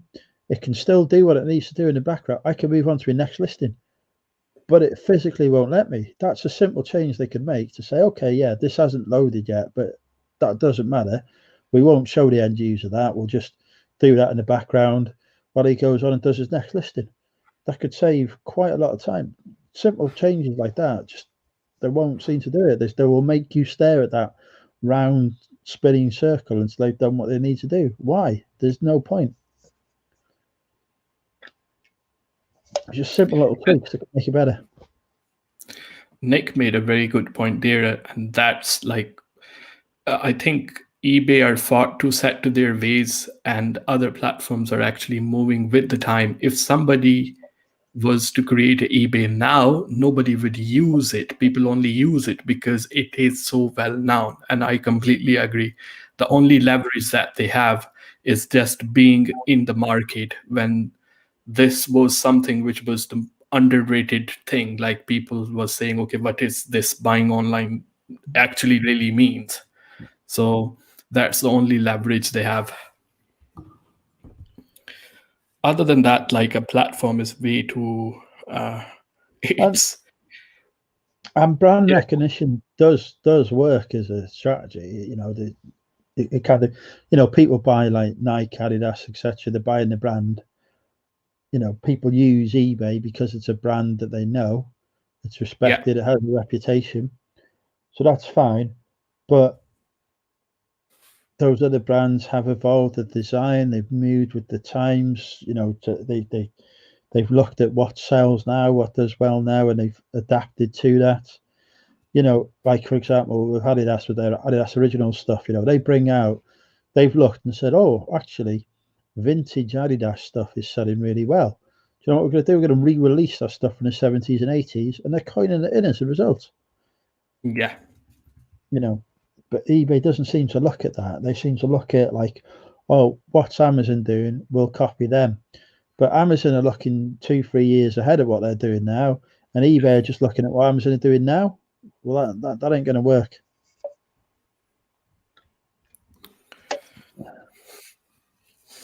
And the one, I mean, even obviously it involves a lot of logistics. It's involve a lot of process, but I think e-commerce platform where the eBay is at the moment, they need to have some sort of fulfillment option, just like the Amazon have, as probably optional, just like the Amazon have. But I think this is something as compared to giving us a global shipping program, which not everybody actually sell internationally. I don't sell internationally because I don't think my products are actually appealing to international buyer. I mean, mobile phone and accessories, they can buy it from the country where they are. That might be cheaper for them to buy from there. So my products are not really appealing. So I don't really sell internationally. But global shipping program is something that I don't think it is really useful for every single person. Hi, Tori. No, I do like the global shipping program, I must admit. I think it is a good innovation. Prices can be a bit high on it, but actually, sometimes I'm looking at the prices buyers are paying for stuff to be shipped. on postage costs, and it's less than I pay to ship it. Yeah. A lot of people say, "Oh, global shipping is so expensive." I'm not finding that when I'm looking at the stuff now. Stuff going up to the USA, for example, is going cheaper than I can ship it for. Yeah.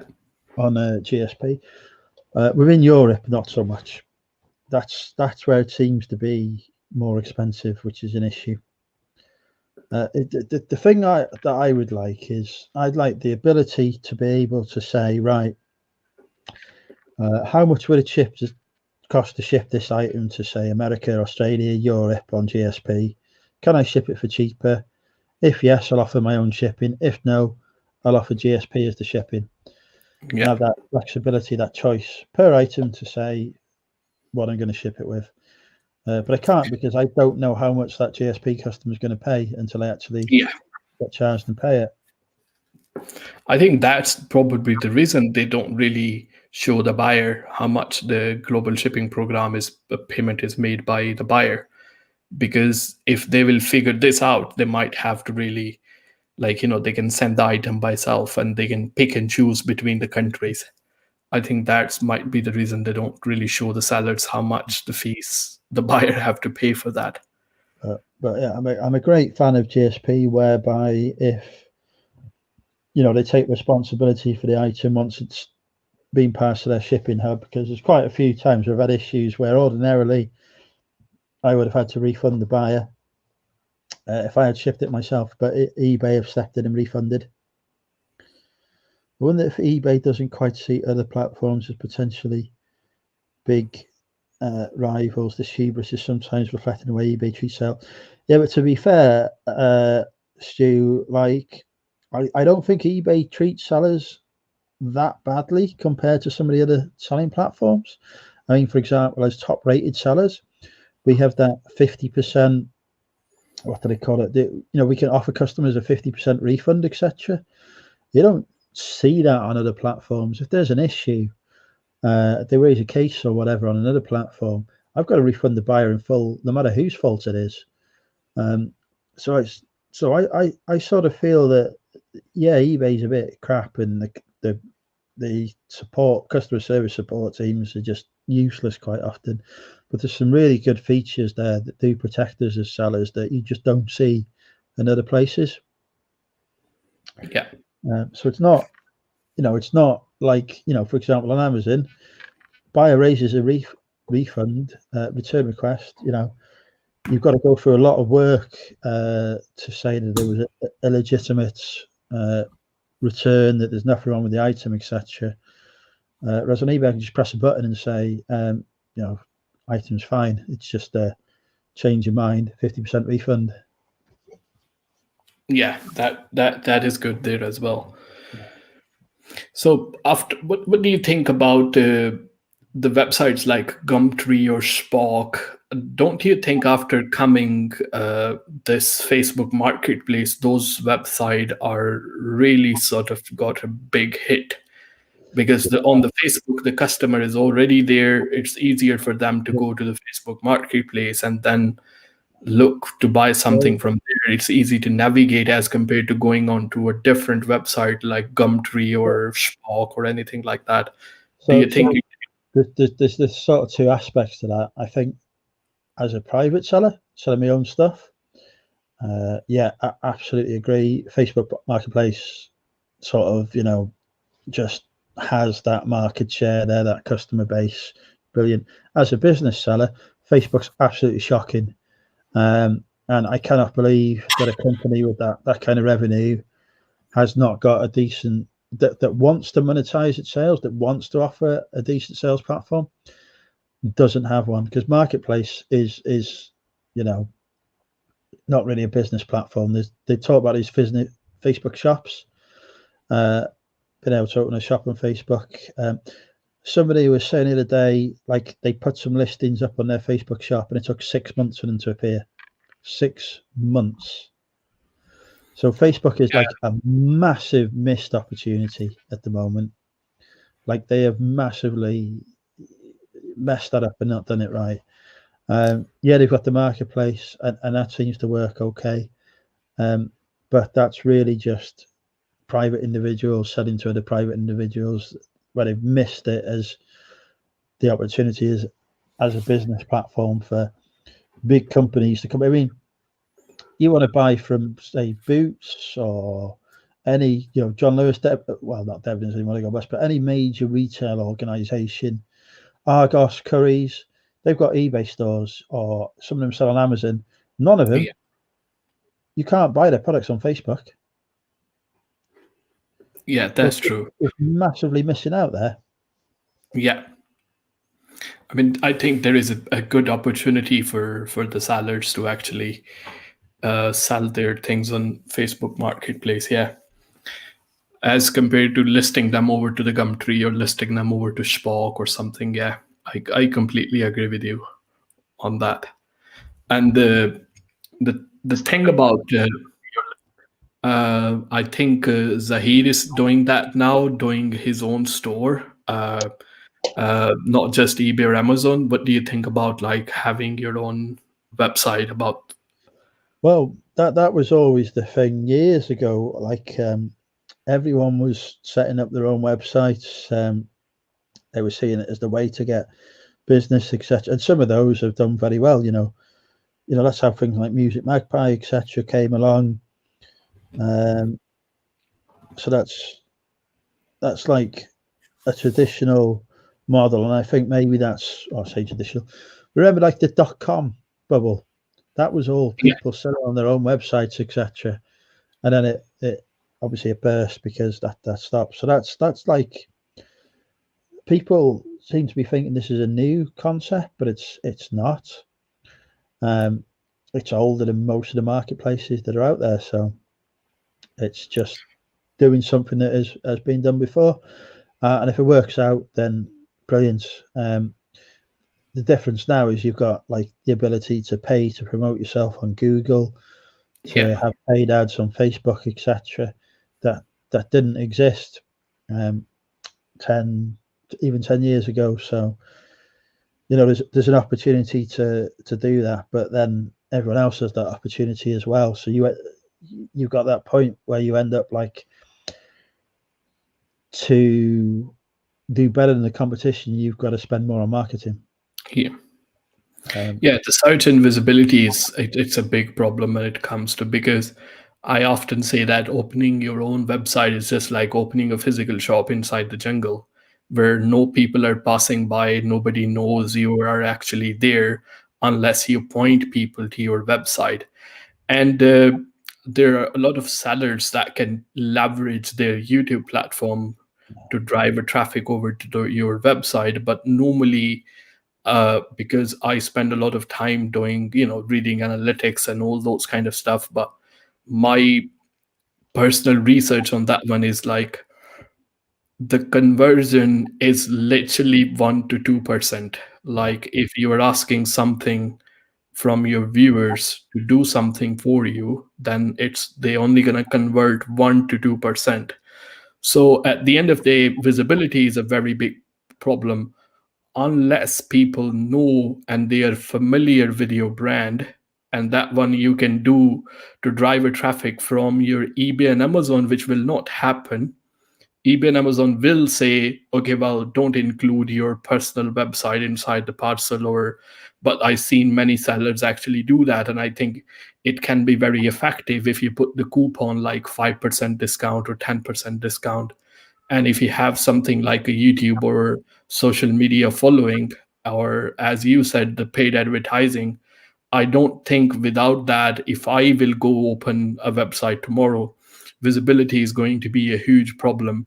And the time and the money which I will invest, because they can take very, very long time to list the products, and then because it is your own website as well, and then you have that your personal emotional feelings attached to it as well. You want it to be very, very good looking and perfect, so you spend a lot of time doing that. But at the end of the day, if you see the reward without doing any paid advertising or driving traffic from a different platform where you have a lot of following, it can be very, very hard. So for particularly new seller, I think eBay and Amazon, the established e-commerce platforms, are really, really good to start with. I just think if I had 100,000 subscribers, say on YouTube, 100,000 followers on Instagram, 100,000 people in the Facebook group, I'd be launching a website tomorrow, because that's 100,000 people potentially that I could sell to. At the minute, it's what, less than a couple of thousand. Not worth the time or effort.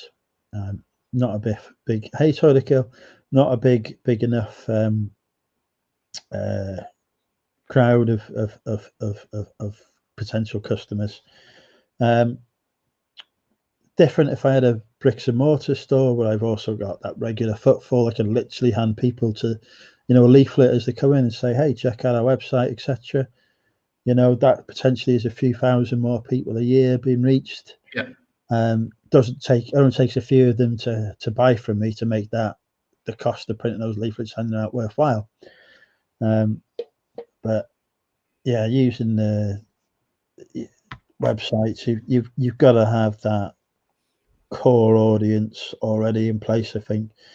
And there are people I know that are building up vintage clothing websites, etc. And I'm just looking at it and I'm thinking, spending so much time doing this, but the only people who are going to buy from it are going to be the ones who are already buying from you anyway. And if that custom that they give you is big enough to pay for the cost of doing that, then great. If it isn't, just get them to buy from your Depop, your eBay, your Amazon, whatever. It's Mini Zane's here. He's gone shy. He can't get away. He's gone shy. He is a camera shy. Wow. He like to take a sneak peek and see what's going on actually, but he don't really come and say something. He's a listener. Give him another year or so, he'll be all over it. Yeah. No, mostly like when I'm here and he hear me talking, he will, unless he is really, really bored, then he gonna walk in. But most of the time he does stay in the living room. He knows like I'm doing something, either recording a video or doing a live or something like that, then he will stay there. But now I think he have done whatever he was up to and he was really, really bored and just walked in as well. He wants to see his dad. There's nothing wrong in that. Yeah. What's his name? Apologies, I've forgotten. Musa. Hi, Musa. Which is in English, which is a Moses, but in our language it is Musa. So, but that's like English meaning of that is Moses. He's not going to know Moses anyway, is he? He's going to be Musa. That's Yeah. it. I can see the smile there. There we go. Musa, do you like Star Wars and Doctor Who? That's the only important questions we have. Do you like Star Wars and Doctor Who? No, it's not really sort of reached to that age yet. It's more into like a Supersonic and Spider-Man kind of things at the moment. Spider-Man's okay, because with that, we like Spider-Man. You like Spider-Man? He's saying, yeah, Dad. There we go. I like Supersonic. Okay, you like Supersonic. That's fine. Now, I used to play Supersonic on the Mega Drive and the Master System as a kid.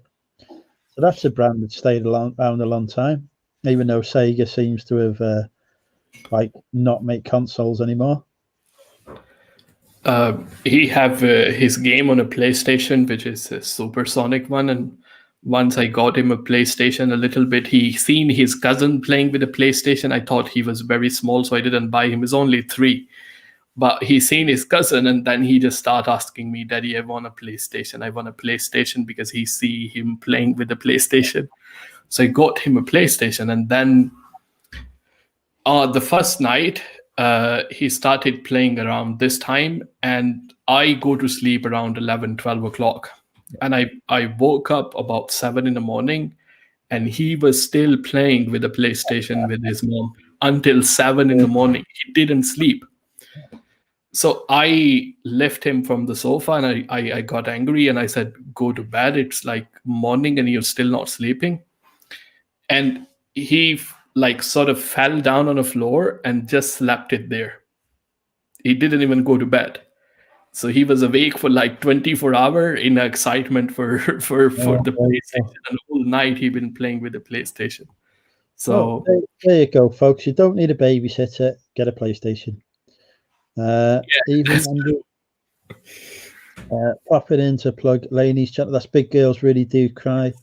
Nearly at 1,000 subs. So there you go.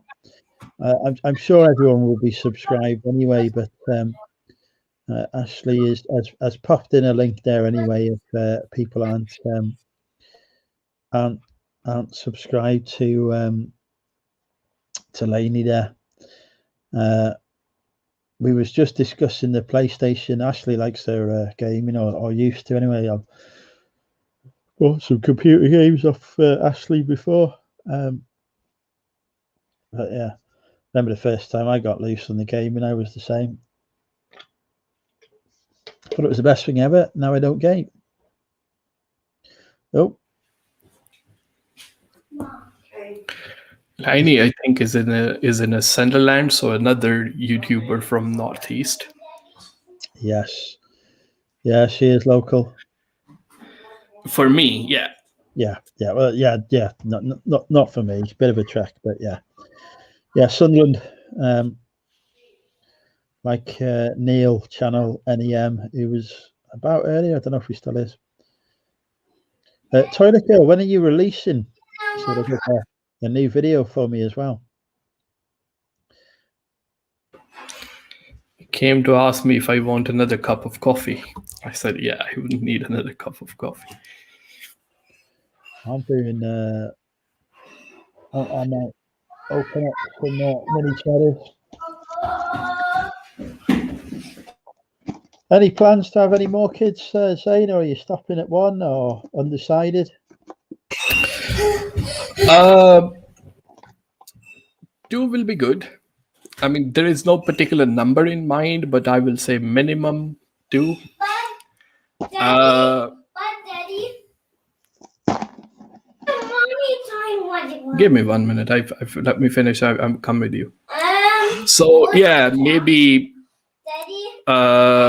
as soon he start going to the school, then because other than that, I don't have any family here. I mean, so it is hard for me and my wife to just look after 2 kids because I'm working full time and then she got another stuff to do as well. Then it becomes a little bit hard. So as soon he will start going to the school, then we will hope for another one. But yeah, there is no like a maximum number at the moment, but the minimum number it is there, which is 2. So let's see.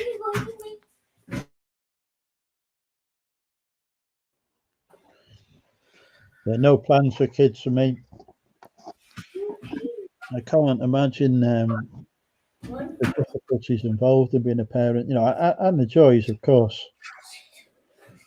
But yeah. I mean, I always wanted to ask this because I don't know any person who will say about the kids. Yeah, I get that in the sense of responsibility and all those things. But don't you think in some stage of your life, you might regret not having kids? No, I have. You were so sure, No, when I was younger, I always assumed that I would get married, have a couple of charming children, Elizabeth and Andrew, and that would be my life. And then as I've got older, I've realised I'm far too selfish. So no, yeah, it's just it don't get me wrong, it might happen. We don't know what the future holds, but no, just not something that appeals to me anymore. It used to, but no, as I get older, I'm just like, yeah, no, you're happy as you are. What made you change your mind? I think just getting old.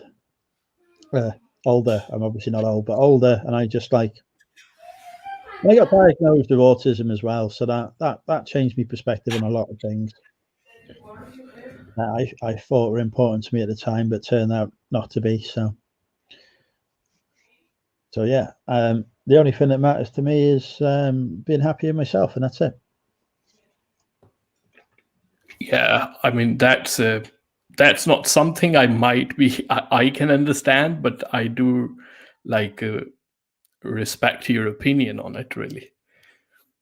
But I always think, okay, now you know what, I'm not gonna get married. I'm never gonna get married, and all that kind of stuff. And then at the same time, I'm always like, I don't want to be a person who will get to a stage one day where he will regret these kind of decision and think, okay, this is something that I have not experienced in our life. Because yes, it is a responsibility. It is something, it's a huge responsibility. But at the end of the day, I think this is a life, and life can be unfair, but I don't think life meant to be fair. It just meant to be meaningful. Life is hard in general anyway, but it's not meant to be fair. For me, that's like my analogy of it. We just have to keep going and experience and try the different things that the life brings us. What gives you happiness might be different for me, and what gives me happiness might be different for you. And people have their own priorities when it comes to those kind of things, and I completely get that. But for me, I just wanted to just, this is something I want to experience when I'm alive. Yeah. I totally respect that. Like you say, when I was younger, I saw the home, getting married, having kids, settling down and enjoying that. And life sometimes just takes you in a different direction, and you reprioritize and you think, actually, what are the things that are important to me right now? And you just focus on those. And for me, it is, well, surviving the apocalypse, number one, but just enjoying myself, just relaxing, being happy, chilling.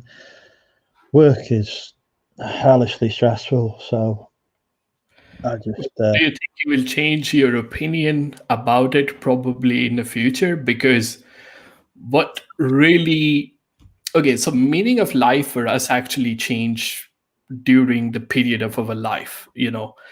Our priorities for the things does change over the period of time as well.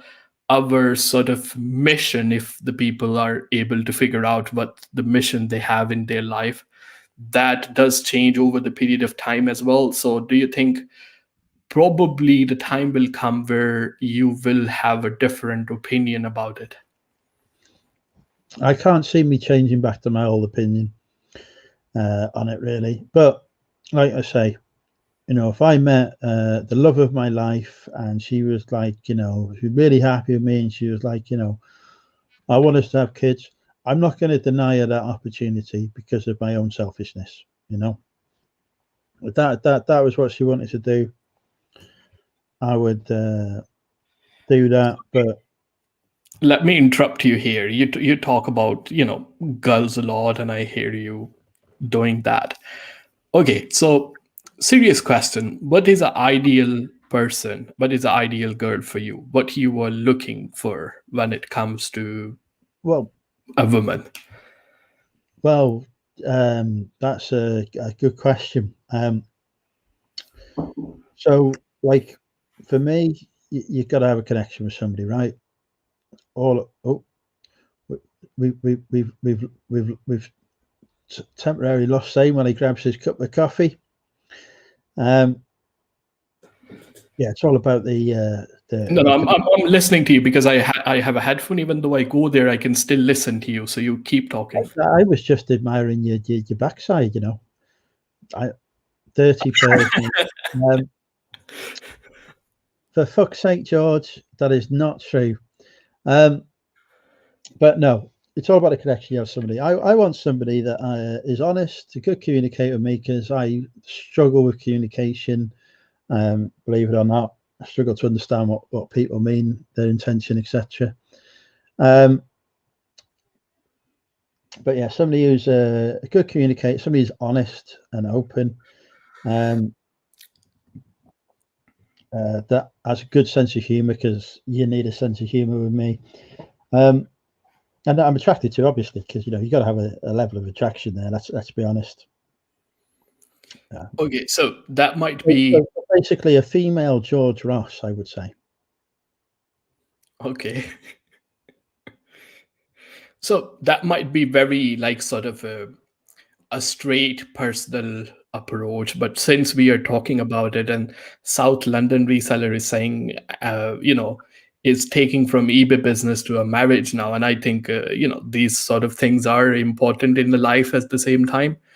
So, do you think your how do I put it in a way that do you think your approach with the woman, the way it is here, like, a lot of people might say it's a flirting and all those kind of stuff, it's because of the fact you are saying that, as you said, that you're not good at having a conversation, even though you might look like you are? Do you think it comes from there? Like in real life, it is a little bit challenging for you to approach a woman and talk to them in a real life. That things come here. How I am now is not how I was 5 years ago, 10 years ago. And I was I had far less opportunity, shall we say, then than I do now. So the approach at the moment is one that works, which is, may surprise many, but no problem at all. Getting lady company or ladies interest at the moment, which I don't mean to sound arrogant. That's just like how it is. Whereas 10 years ago or whatever, if I like somebody, I would never have the courage to tell them. I would never be able to say, look, actually, you know what? I really like you. You seem like a really nice lady. Let's go out. Let's do it. Let's see what happens, Couldn't do that. Now, no problem at all doing it. I don't know whether I was like scared of rejection or something, maybe that was part of it, but I could never just say to somebody, look, oh, you're a very beautiful lady.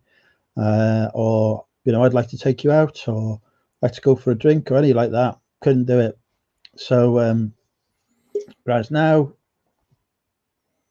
no problem. It's weird. It's just like now, it's just a natural thing to say to somebody, People are calling me a therapist, so I might stop. Yeah. No, I just, sort of, we're talking about the feelings, really. So I thought, okay, that would be an interesting conversation to have. It wasn't for him. It was actually for me to understand what his views on those sort of things. Because for some people, he might, come across a person who is, like I would say, a naughty person. I couldn't find another word, but I just wanted to like have a serious discussion and really get the point what he was. Yeah. The thing for me, right, is that like anyone who doesn't like that, who isn't like with me on that, they're not going to be the person for me anyway. They're just not going to be. That's nothing against them as a person at all. I just know that our personalities will not work well together. Somebody enjoys that, I don't mind that. They're more likely to be somebody that I can sit down and actually build something with, because like we actually have some level of understanding involved. That's what I found. Other than the same level of understanding and being able to communicate, obviously these two things are seems like very important for you, and they are. Is there anything else that you will say, okay, well, I can't have that, like she must have that? Yeah, I don't like people who are like manipulative or controlling. I've been through emotionally abusive relationships in the past that have like literally scarred me. So I need somebody who's not doesn't feel the need to control others and what's going on, which is another thing where like having that sense of humor and that approach to life comes in as well. So yeah. Any okay, well, we can't deny that. Like you might say, okay, but this is way too shallow thinking. This is way too hollow. You can't. Is there any sort of physical creature that you might say, okay, this is something that has to be like this? If Natalie Portman became available, perfect. That is the job done for me there. But she broke my heart when she got married. I was like, she was she didn't realize this at the time and she still doesn't because she doesn't know who I am. But Natalie Portman is destined to be my wife. So that is like okay. So now people know. So, okay, this is something you are looking for, and they have a clear person who doesn't has to be like a carbon copy of her, I believe, but has to be a bit close to. The thing is, right? Like, there's been a lot of different people that I've been attracted to of different types. So like. People talk about preferring blondes or brunettes or redheads. Say, I've been with all of them, and I've never if I'm getting on with the person, the lady involved, if we're having a good time and we enjoy each other's company, then I'm happy. I have a slight preference towards brunettes, but honestly, it's not a deal breaker for me. Shazad is asking a question. He's saying, if you find all that, let me rephrase his question and say, if you find all that, but that girl happened to like onions and she say, okay, I can't do without onions. Like, this is something I have to have. That's her choice. It doesn't bother me. As long as I don't have to eat them, I'm not bothered about what she did. This is where it comes back to that point about being controlling or whatever. But I'm not bothered at all what she. I mean, as long as she's not bloody around killing people. Not bothered at all. She likes onions. Eat them away. That's fine. As long as I don't have to have him. How's that a bad thing to me? It's not it. One day you will find that perfect person. You will. I mean, it's gonna happen, and it will happen in a time when you probably not expecting it to happen, because that's what happened. I mean, most of the people who are married, including myself, and they will tell you it happens in a time when you are trying it for very least, not at your maximum, like you're really going out and looking for it. It does happen. I mean, you never know. So let's say it's happened tomorrow or day after, and it will happen one day. And I believe every person gets this opportunity in their life. They just have to sort of capture that moment and then make something out of it. What are your plans? What you are gonna do, like, other than, of course, that? It's me. I'm guaranteed to fuck it up in some way. I don't know, honestly, right? Like, if it's gonna happen, it'll happen. If it doesn't, it doesn't. There's no. I feel no pressure in either regards to that. So, like, you have a plan, like something set up. Okay, this is where my honeymoon is going to be. This is have to have these things done together. She might I do the listing. She might do the packing, or she can take pictures from my eBay. Do you have any sort of these kind of plans in your mind? I live life by one philosophy, like, just turn up. Like, nothing can happen unless you just turn up, and then you'll see what happens.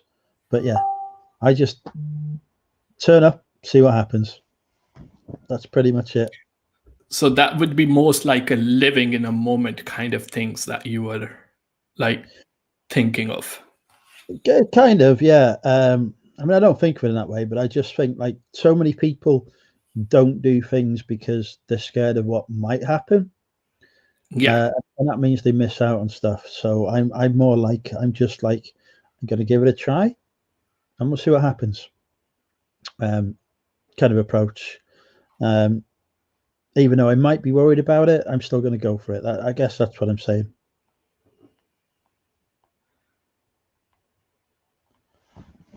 Okay, that's interesting. Analogy. I've done the whole, like, my job is literally to plan things. That's what I get paid to do. is like planning, and I just know that it's not something that one can do in regards to, like, 2 years ago, if we were to say, oh, we'd be unable to like meet in person because of a global pandemic. We'd have to keep 2 meters distance. Shops would be shut, and all of this. We just wouldn't have believed it.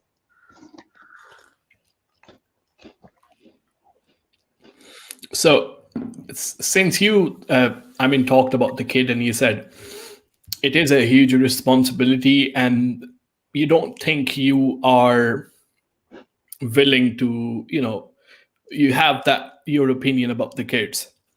Okay, a lot of people might argue, including myself, and they will say, Andrew, the thing is, relationship is something that also a huge responsibility. It does require a lot of consistent maintenance inside a relationship.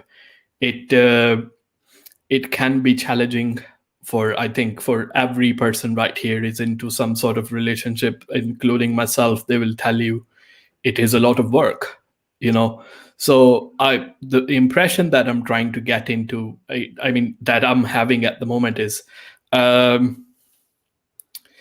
you really prepared? Do you think like, okay, this is something that you are well prepared of? Okay, I can. I'm never prepared for anything. No. I'm like the worst prepared person. I think the trick is, though, like, my experience is, if I find somebody that like I want to be with, then I'll get prepared pretty quickly, if you know what I mean. The women's, they want to have that sense of security when it comes to those sort of things. So if you say this thing you don't think you're prepared of, that might put somebody off. Yeah, I'm not going to turn up to a date and say, hey, I'm not prepared for a relationship, though, Okay. So that is like, okay, so I got what you mean. You were trying to say, okay, because you don't know what exactly is going to happen, but whatever is going to happen, you think you are prepared for it.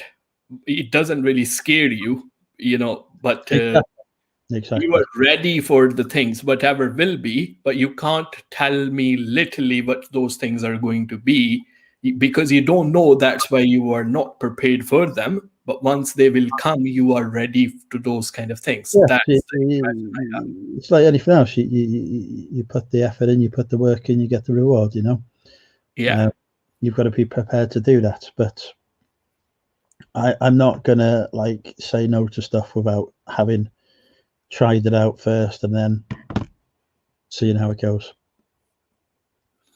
So what's on your CV? What's your previous work experience when it comes to those sort of things? What, relationships? Christ. It's like my CV is a car crash. Like, my longest relationship was 4 months. But she was more into me than I was into her. So like, I got to that stage where, like I say, like, okay, I've tried this. This isn't the thing for me.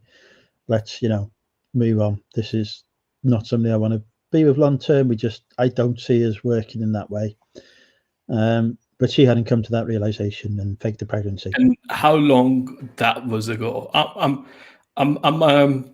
Okay. At any point when you want to say stop and you say, okay, Zan, things are getting a bit personal, just let me know. I don't want to like really offend you right here. It's very difficult to offend me to start. Don't worry about that. So how long was that ago? Like 4 years, 5 years? Oh, probably about 3-4 years ago. I mean, we're still friends now. We still talk. She's still very much in love with me, of course, because why wouldn't she be? But yeah, no, she just wasn't the one for me.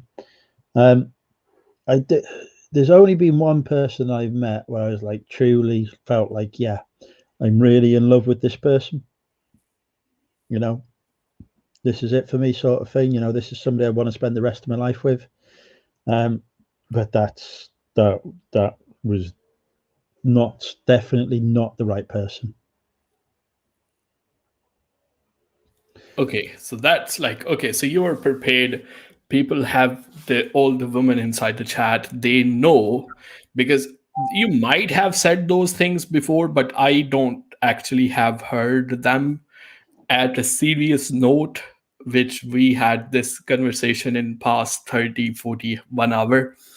So now I think the people in the chat, they have like a clear picture what you are looking for. So now it's just a matter of trying and reaching out to the people, isn't it?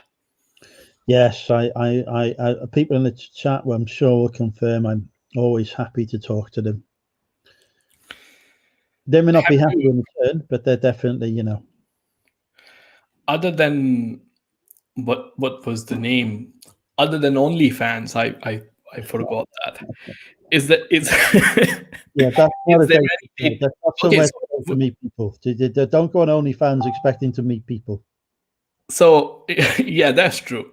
So I mean, Facebook, we was talking about Facebook Marketplace, and we were saying the people are actually missing out on that opportunity. Facebook actually have launched their dating website as well. So I wanted to include that a little bit, but so yeah, that's a weird. So yeah, that's like. So I've got views about online dating. Right? oh yeah, I'm listening. I'm open to them. I don't view. See, online dating, right? Okay, so you're a lady.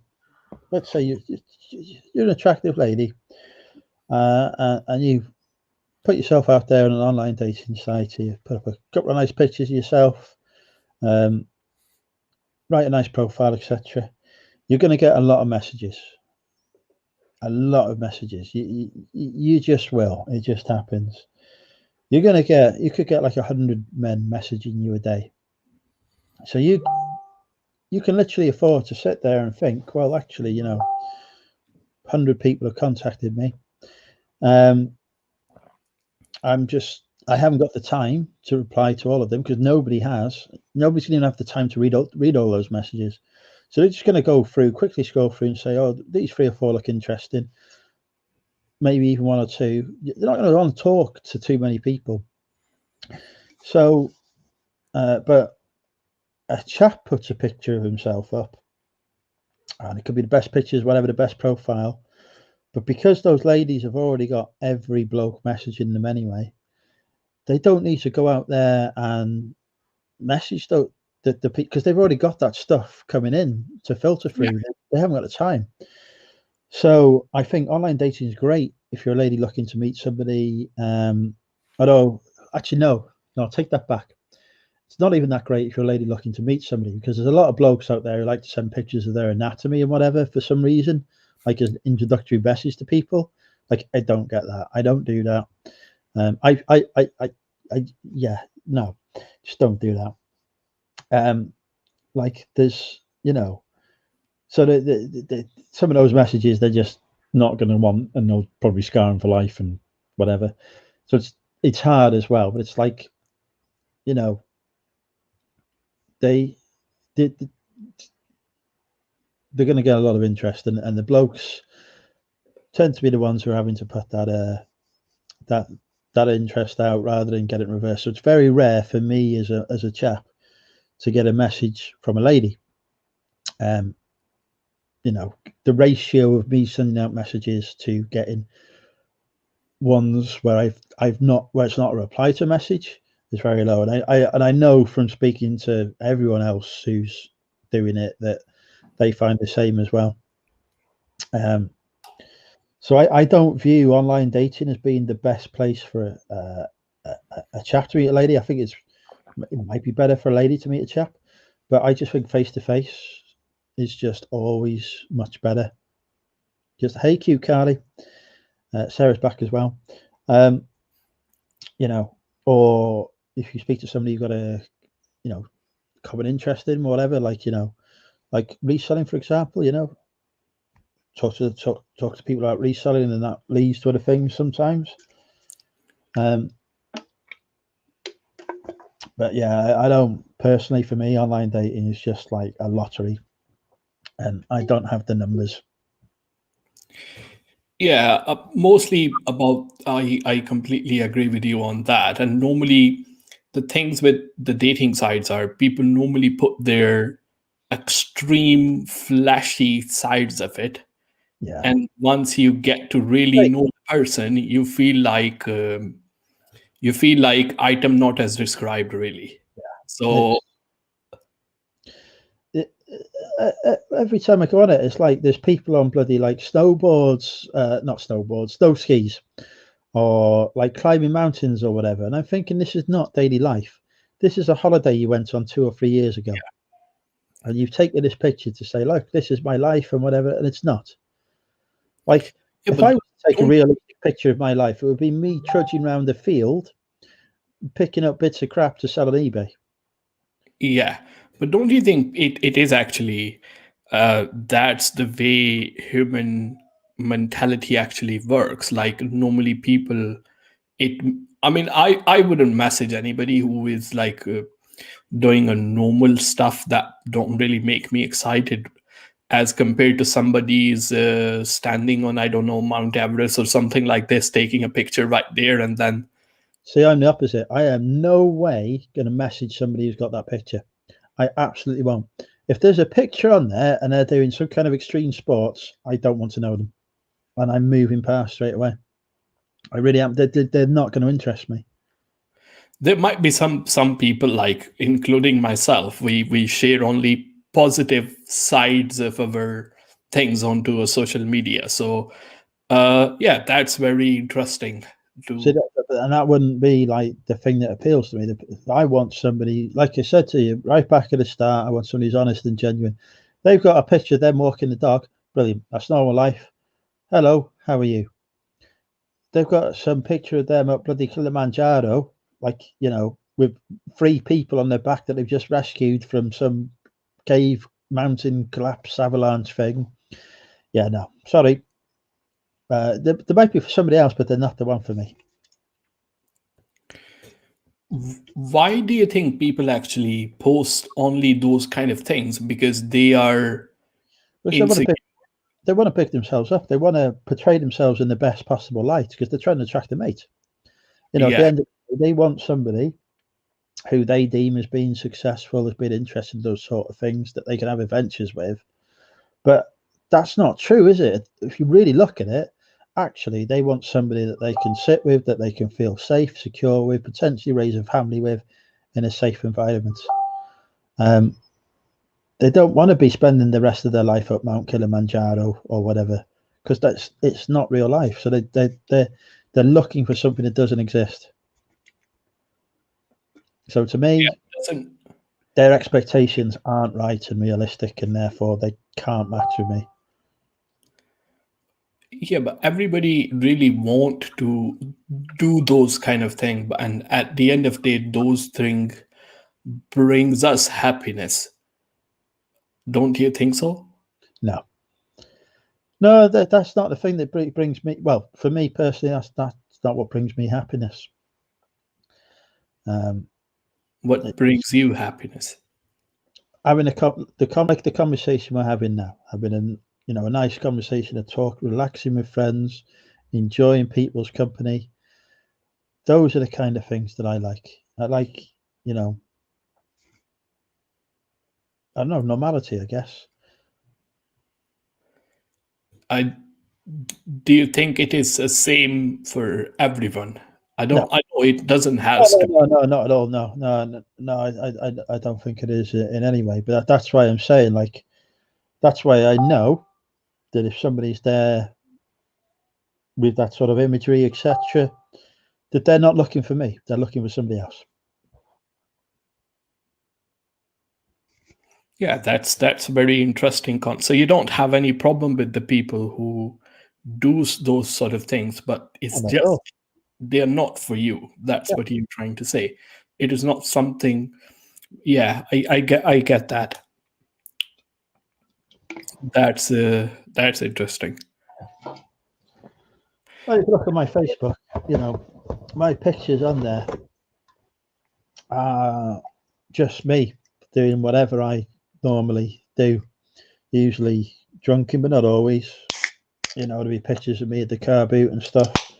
It is just I mean, at the minute it'll be me winning awards, but that's what happened, you know.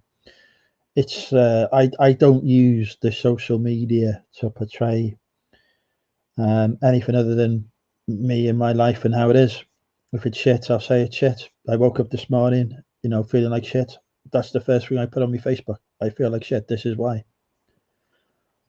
But hopefully I'm going to win an award later.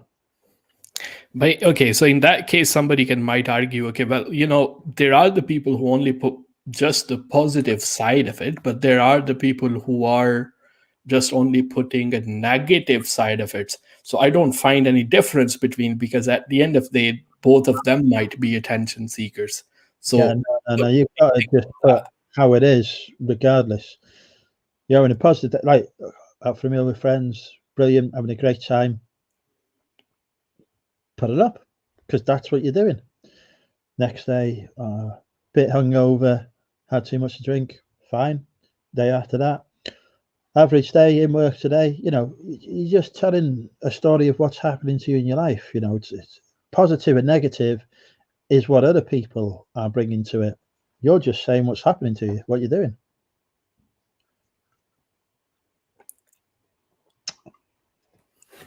So bring it the way it is. Don't make it so extreme to the level of which look unreal, or don't bring it down to the level of where it will feels like a negativity as well. So you are talking about having a balance in those sort of things. Absolutely. Life is a balance, really. You will have good days, you'll have bad days. But most people haven't really figured out what the life is actually. So that might be another interesting topic for some other day, really. I mean, honestly, I don't know. Like, I think like these are sort of a conversation you should be having for here on a regular basis, other than eBay and Amazon, because at the end of the day, you do introduce yourself as a mental health advocate, and I think a lot of people can really benefit from these kind of conversation. Really, always happy to have them as well. You know, I always say to people, whatever they want to talk about, I'm happy to talk about. Like Mandy says, be yourself. Took a long time to understand what that actually meant, because it is a natural human tendency to, you know, portray ourselves in the best light, to cover up our insecurities, as it were, because we fear being judged by other people. Because we're social animals, aren't we? You know, so being judged is seen as almost like an antisocial thing that's happening, you know. Okay, so let me interrupt you there. Some people might say, okay, well, this is something which actually keeps us actually motivated, trying something and getting out from a comfort zone there where might we have been stuck there for a while. If we will try to show off something, at the end of the day, we are doing that thing for even a short period of time, which will help us eventually to get out of our comfort zone anyway. That's not there, you're not trying. See, that's not showing off though or anything, is it? That's just saying, you know, I'm trying something new. I don't see harm in that. And especially if you go on to say, I'm trying something new, it's not worked out for me, or actually this has worked out really well, and this is why. That's different to, you know, somebody who puts, like, say, 50 million filters on them, but the air brushes themselves and whatever, and says, look at me, I'm really happy, etc., and they're not. And actually what that person could be saying is, look, actually, you know, having a tough time at the moment, just split with my partner, just looking to spend some time with people and trying to get over it, you know, support they need to do that, and going out and having a good time or whatever.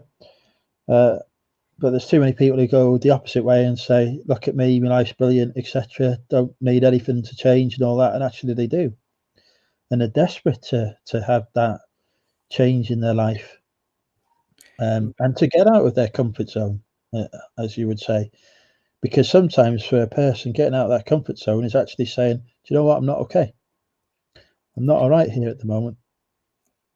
Yeah. A lot, So a lot of people are, it's like if somebody asks you, how are you feeling? I'm okay, no problems. You know, people never answer that question honestly, do they? You know, or struggle to. okay, so some might say when I completely lost my train of thought because I was focused on what you were saying there. Don't you think once you say that, most of the people do those kind of things because they are afraid of being judged by other people, Yes, and I get that. exactly. Yes, Don't exactly. you think this is something can be very positive for another person, because the judgment can actually change people's life as well, because Yes, and it some can have people very might negative be able effect. to go those kind of things, but they are gone so much inside that rabbit hole or inside that comfort zone where they don't want to come out of those comfort zone, and being Absolutely. afraid of being judged while staying in that position can be actually very helpful for those people. Yeah, I fully agree with what you're saying. The last part, I'm not sure if it's helpful or not. I don't know. Yeah. Of course there is no like some sort of data or analysis. It's just my own opinion, but I think it is something There are might be very interested definitely into. people who, if they say, "Look at me, I'm really happy," etc., and it's like that. Is it laws of attraction or whatever? I'm not sure, but like, you know, there's genuinely people, if they present like a positive outlook and etc., and always maintain that it does rub off on them, and you know that they improve as a result, without a doubt. I'm just saying that sometimes it's okay to say that actually I'm not, you know, feeling that at the Yeah, moment. absolutely, completely, yeah. And the thing is, like, once you say that, you have to be actually okay with it as well. Again, I said it is the way it is. Like, there are something which are in my control, I can control them, but there are some things which are in not my control, so I can't control them. So the thing is, why would I be worried about the things which I can't control them? I can control my how do I feel about them. Yeah, So I just have to respond to them in a positive way. yeah. Yeah, that can be very interesting. So everything happens for a reason, positive and the better things to come. Yes, I am strong believer in that. We might not understand why these things happen, but probably in the future we will know why it was actually helpful for us. So Not a fan of chaos theory then. yeah, really. So I mean, yeah, there are many things in the life that once they happen, you feel, I wouldn't say like a sad or worry, because there are a lot of things in life doesn't make me angry or doesn't make me sad, or those are very strong words for me. Just might be a little unpleasant, I will say. Uh, and I get upset about them, but not to the level of anger. But later down in the, like, once we started this conversation, I was telling you my video editor left already. You know what I mean? And yesterday I seen a post in a group where he made a meme out of my picture. You know what I mean? So I was thinking, okay, if that person can go to this level because just he couldn't deliver what I've been asking him. So for first time, second time, third time, and I gave him the work to do well in advance. So I sent him a video like a three weeks ago, which he couldn't complete that task and always giving me some sort of excuses. And now that person is making that like a memes out of my picture. It doesn't really like sort of make me upset or sad, but I still believe like, okay, well, that's actually how the person is. it is better for me to get rid of him now rather than I spend more energy and my time into it. So we are having a chocolate brownie here. I'm not sure what that is. I think this is Bobby's diet. Yeah. Bobby's on a diet? He is supposed to have gone on a diet 2 weeks ago. Wow. Well, Suppose, no, I was waiting for mean, what's his name to. Hello, Bobby. How are you? What's the good word? No, what's his name said we're gonna start the diet. I was waiting for. Son of a bitch. Don't blame other people for your intransigence.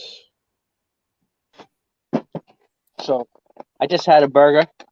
Uh, Nice American meal.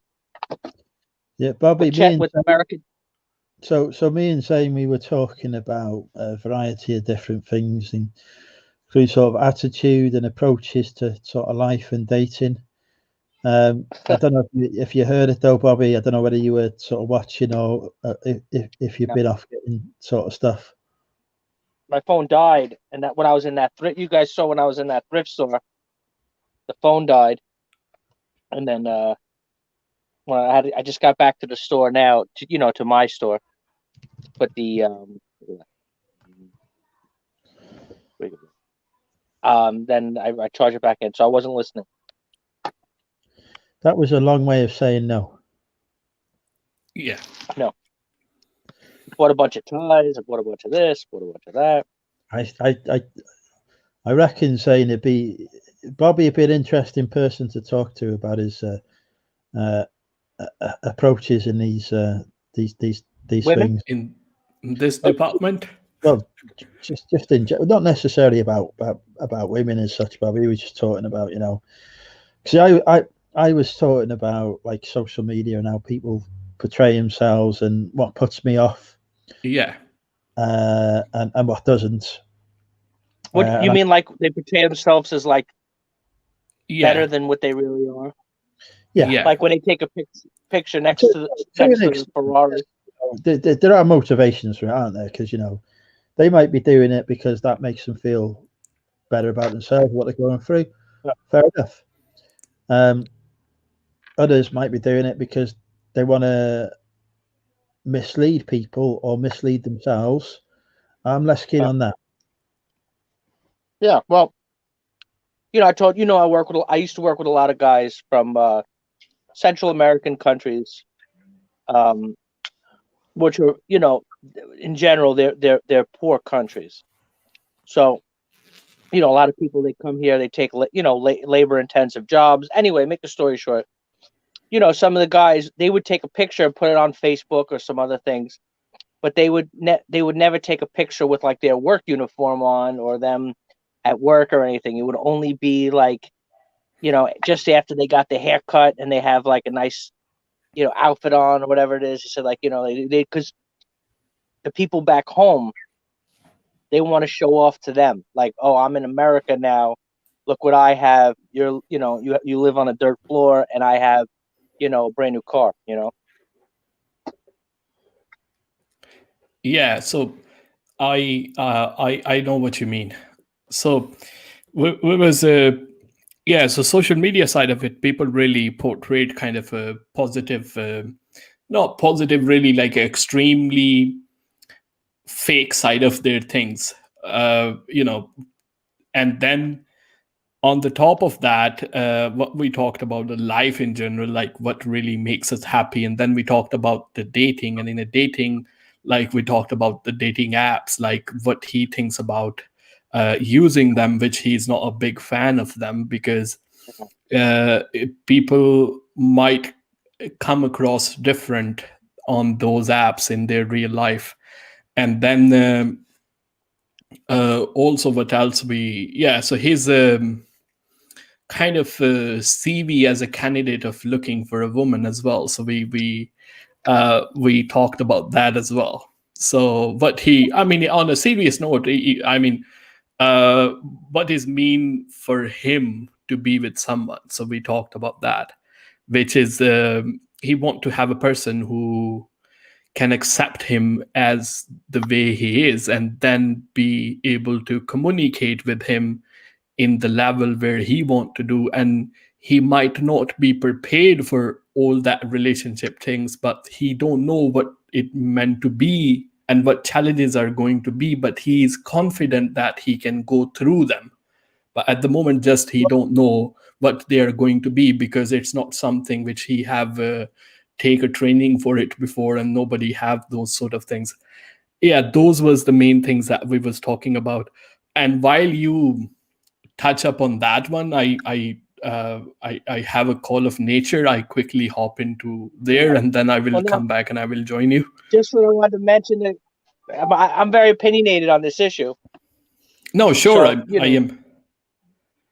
The reason why I don't think those dating apps are good is because what happens when I've ever been in a successful relationship, meaning, where it went on for any period of time or whatnot, when you have to work with somebody, or you have to go to school with somebody, and you have to develop their character. Sometimes when you see a checklist, oh, what do you like to do? Da da da da da. You don't. Half of the part of the relationship is getting to know that person. That's the real, not just like, oh, I'm looking at, a magazine, picking it through a catalog, like, oh wow, this person likes to go swimming. Oh, I like to go swimming, so this is the person for me. It doesn't work that way. It's very difficult. You have to take the time, and like a plant, and and nurture a relationship.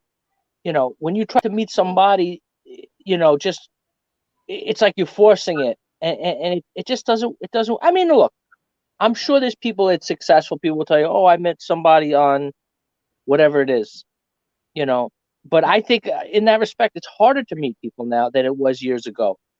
Because people have no personality anymore, and everybody's afraid to say what they really think. So it's it's completely different than it was back in. Like I say, I don't know how old you are, Zane, but I don't know. I wouldn't know if you were my age or 10 years younger. No, I'm in my late 20s. You can say I haven't hit the 30 mark yet. Yeah. So like back in the 1990s, that was my day. In the 1990s, where people like Nick and other people, we call it the good old days. Child at the time. But I'm saying is the time. Bobby's basically saying he prefers meeting people in person, like me, I think, Bobby. Yeah, because that's the point, is that you have to build up that relationship to get to that point. Yeah.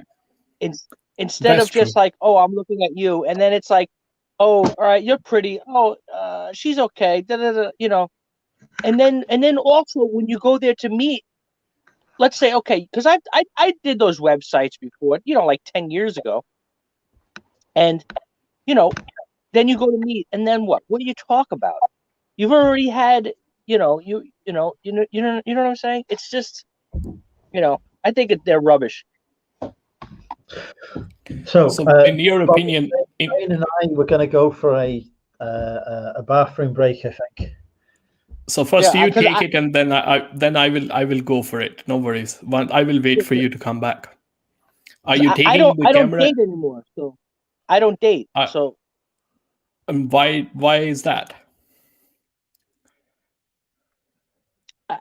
I'm not for the last few years. I'm not looking for any relationship or anything. So that's the conversation we started with this question as well, because was for the kids. And my question was, don't you think there will be some stage at your life you might regret making this decision? Or this is like a forever thing for you, or like just for now, I'm just gonna, take a break a little bit, and then I will see. Well, nothing is forever. I don't think anything is forever. But it is like, what I took a risk when I was younger. Okay. And I don't know how long we talked about my past, but when I was younger, in the last decade, when I was your age, actually a little bit younger, I decided to open a business, a brick and mortar business, and I lost like over $250,000. I lost at the time, probably $300,000,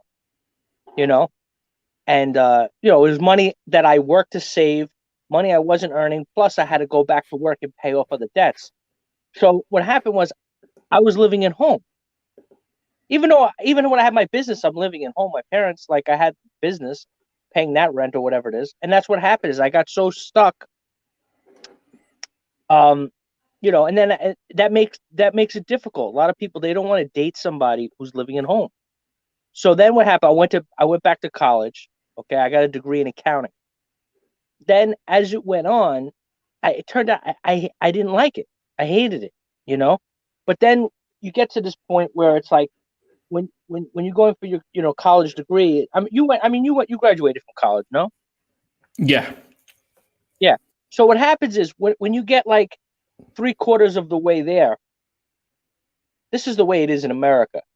Like, if you don't complete it, it's like worth zero. Do you understand? I don't know how they see that in the UK, but like in America, it's like either you finish college or you didn't go to college. It's like the same. Yeah. Yeah, so that's final degree is something which will hold some sort of value if you are looking to apply for some sort of job in future or something like that, not just the knowledge that you have learned.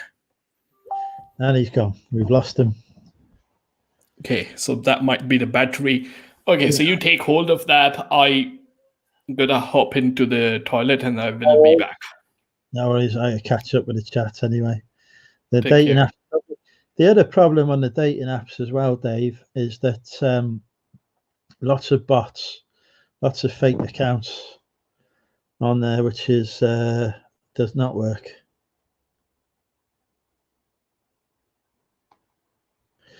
At all. It's really annoying when you're like speaking to somebody and you find out that actually it's a. I can't remember if I've ever told this story. Like way back when, I used to do a lot of like mystery shopping and stuff like that, and doing work on online websites and whatever. And one of the things I was working on was doing like developing responses for AI bots to on dating sites. And it turned out that the frigging AI bot, the frigging responses I was getting from this very attractive girl on this dating site were the ones I was frigging programming the AI bot with. So that did not work well at all. Have you ever had a woman message first in a dating app? Yeah, well, on Bumble, women have to message first on that one. So yeah, you've got a message, Bobby. Anfisa says hi. Apparently, Far North. Yeah. Far North Thrifter. Yeah. Yeah. So Didn't she come live with us once? I'm sure she came live with us once. I believe so. I believe Alaska. Yeah, way up in why don't you Alaska? Yeah. Yeah, we had a lovely way chat. up in the Arctic. Tracy's popped in as well, looking beautiful as always. She's still not had sex with me yet, but I'm sure we'll change that soon. Good luck. I gotta charge my charger. Got to charge it. Unbelievable. Can Krillin answer my question? Read the ceiling when he has a chance, please. Did you ask Krillin a DIY question? The man who doesn't cook food for himself. I mean, do I need to say any more than that? Like, really, do you really expect you're going to get a sensible answer to your DIY question from Bobby? There's a reason I don't ask him these questions.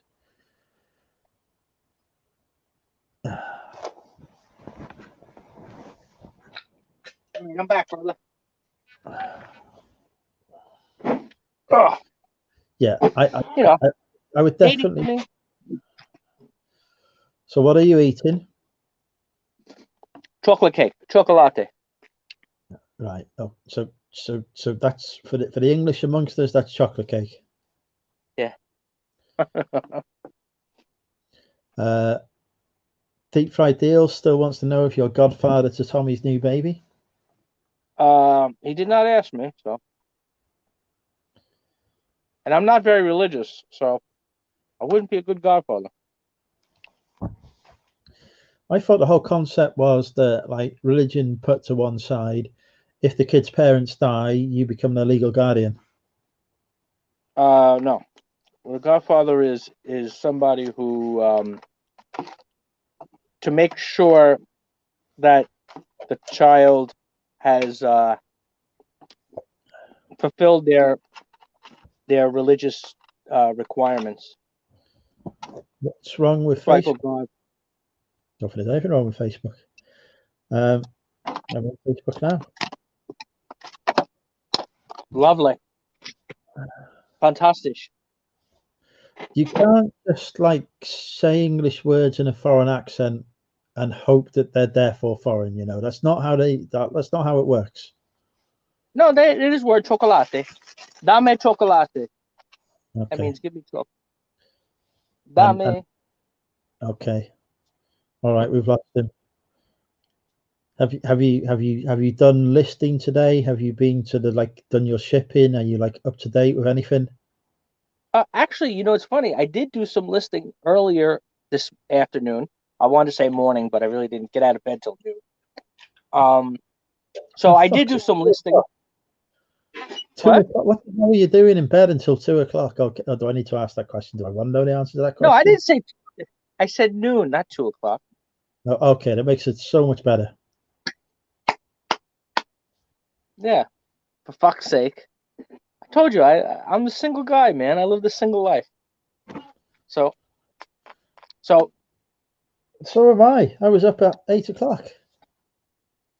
Yeah. And then now you gotta go, yeah, but I got a little different lifestyle. So what was I gonna say? So I did some listing this afternoon, whatever it was. And then I went over to that's when I left. I guess it was around 1:30. I went to that thrift store, the one that I said was very small, but you says, well, that's just as big as anyone that's in the UK. Remember? Yeah. I gotta go over. I gotta go plug in. So I went to that one, and there's a nice lady. You'd probably like her there, the manager. She flirts with me a little bit, you know. But you know, she's a little bit older. But she's very flirty. She says a lot of sexual jokes to me, but you know, that's what happens. Sounds like my kind of girl. Yeah, you probably would like her. Susie. All right, let's see if this thing doesn't cut off. Ow.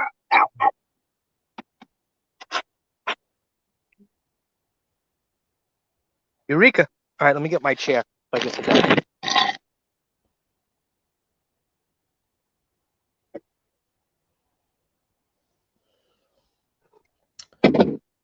So what happened was, so then I went to that, like I said, I went to that thrift store. I went to that thrift store. I bought a couple of things. Then she's like, oh, by the way, she's like, oh, I have a whole bag of tie. I have a whole tub of ties in the back. Do you want to go look? So I says, of course, you know, anytime you can get back, you know, as your buddy Bill always says, back room access. Back room access. You know, I'll go in the back room. He's banned from this channel now. We don't know who he is anymore. Oh, you kidding me? Uh-oh, did he not? Well, I was going to say, did he not behave himself? But then again. Yeah, no. Let me go.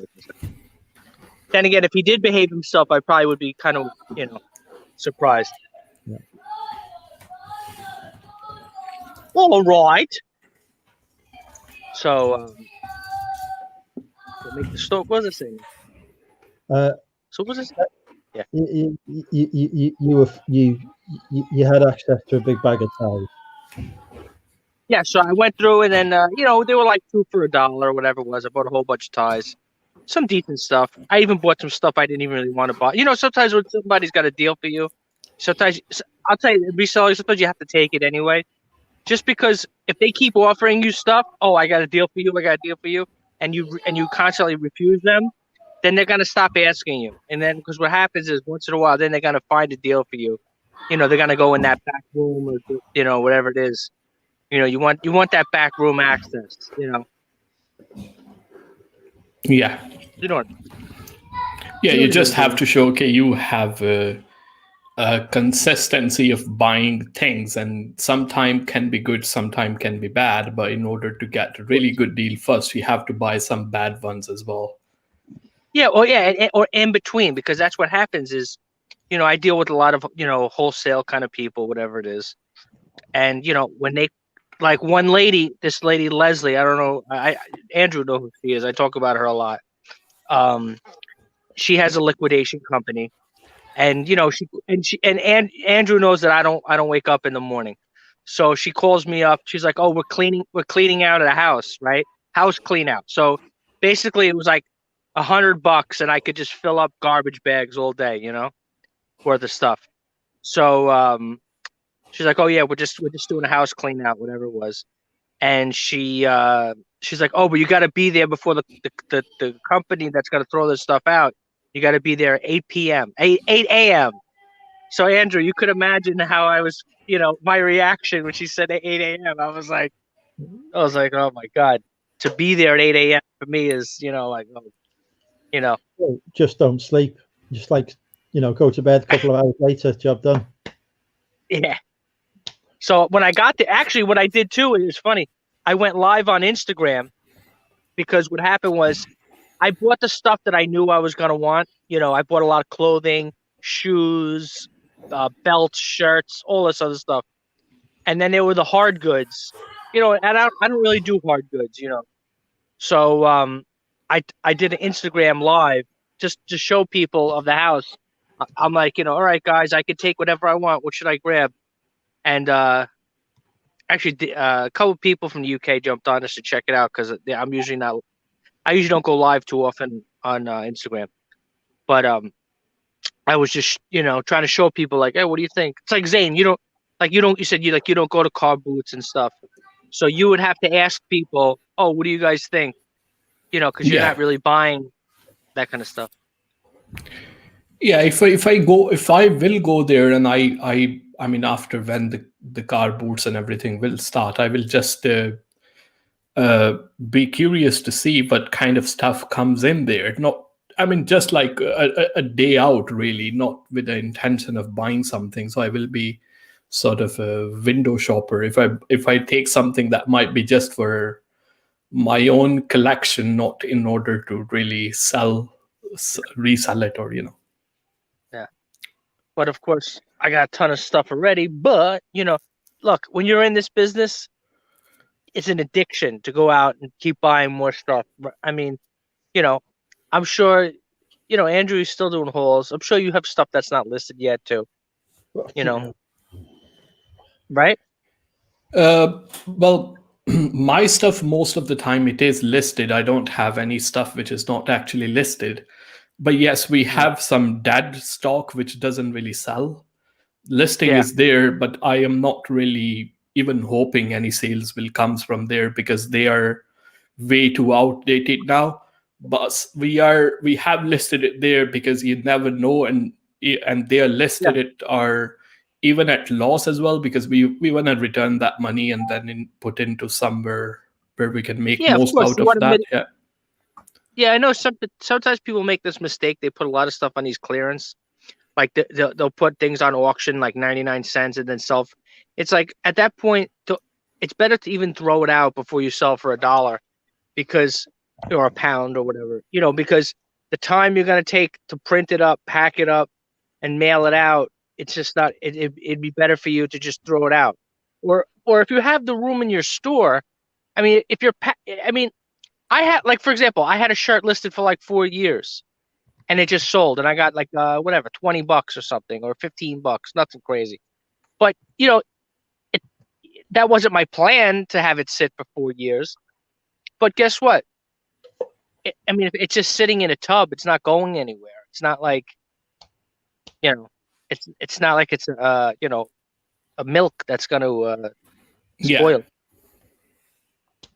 I mean, most of the stock that you buy doesn't really expire anyway, so Well, for you, that's why I was asking you the last time about those cell phone cases. Like if it's an old model, then they're worth nothing. Yeah. Right? That's basically, like, because if nobody has, the iPhone 5, Yeah, you but know. even though they have it, it's not like they will be way too sort of in a level where they have to protect that iPhone. They just don't really care putting the cover on them. Yeah, exactly. Yeah. Because I have a bunch of cases somewhere. But like when we sell vintage, items like you see like this hat, like this is, you can see this, right? Like this is from the Yeah. 1990s. Okay.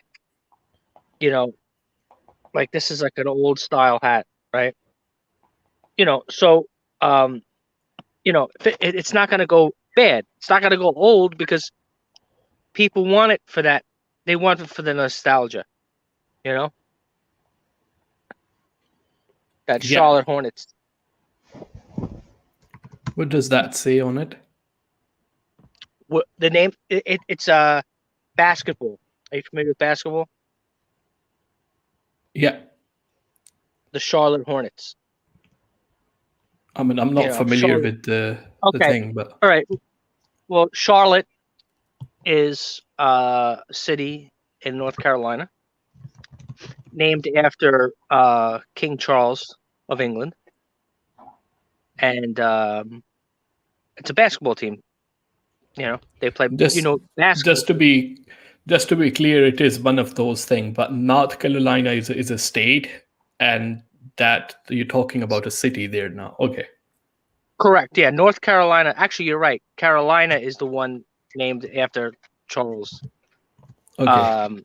Not Charlotte. Charlotte's a woman. But North Carolina is, it's not near me, but it's still popular. Like people, because anything from the 90s like that, especially because, in 1990s was the golden era for basketball. So, so anything like that era, people are they always gonna want to collect. I'm sure in football, football, whatever. I'm sure there's certain years that were very popular. Maybe a year that England went to the World Cup final or won the World Cup or something, and stuff from that year is something that's popular. Yeah, for Zane, me, I forgot. Who's your team particularly. again? Who do you support again? I forgot. Oh, for me, Crystal as a I don't even watch football, to be honest with you. The sports that I will watch it's a cricket, and I come from. I'm originally from Pakistan, and we are into cricket a lot, and that's why if you ask me about the cricket, and it's very sort of strange that national sports for England is a cricket, and people actually are into football. So I never really get why it is. It's probably got to do with a lot of advertisement and all the hype and stuff. So now, does it feel weird for you that the president of Pakistan is a cricket player? No, not at all. I mean, is it? I don't feel like that. I mean, if you really understand his personality and his vision and thoughts, it's a right person for the job, really. Yeah, no, I know he's very popular. People like him. Yeah. People like him for who he is. We don't see him as a cricket man. Like, we never see him as that was a part of his life where he played cricket. Yes.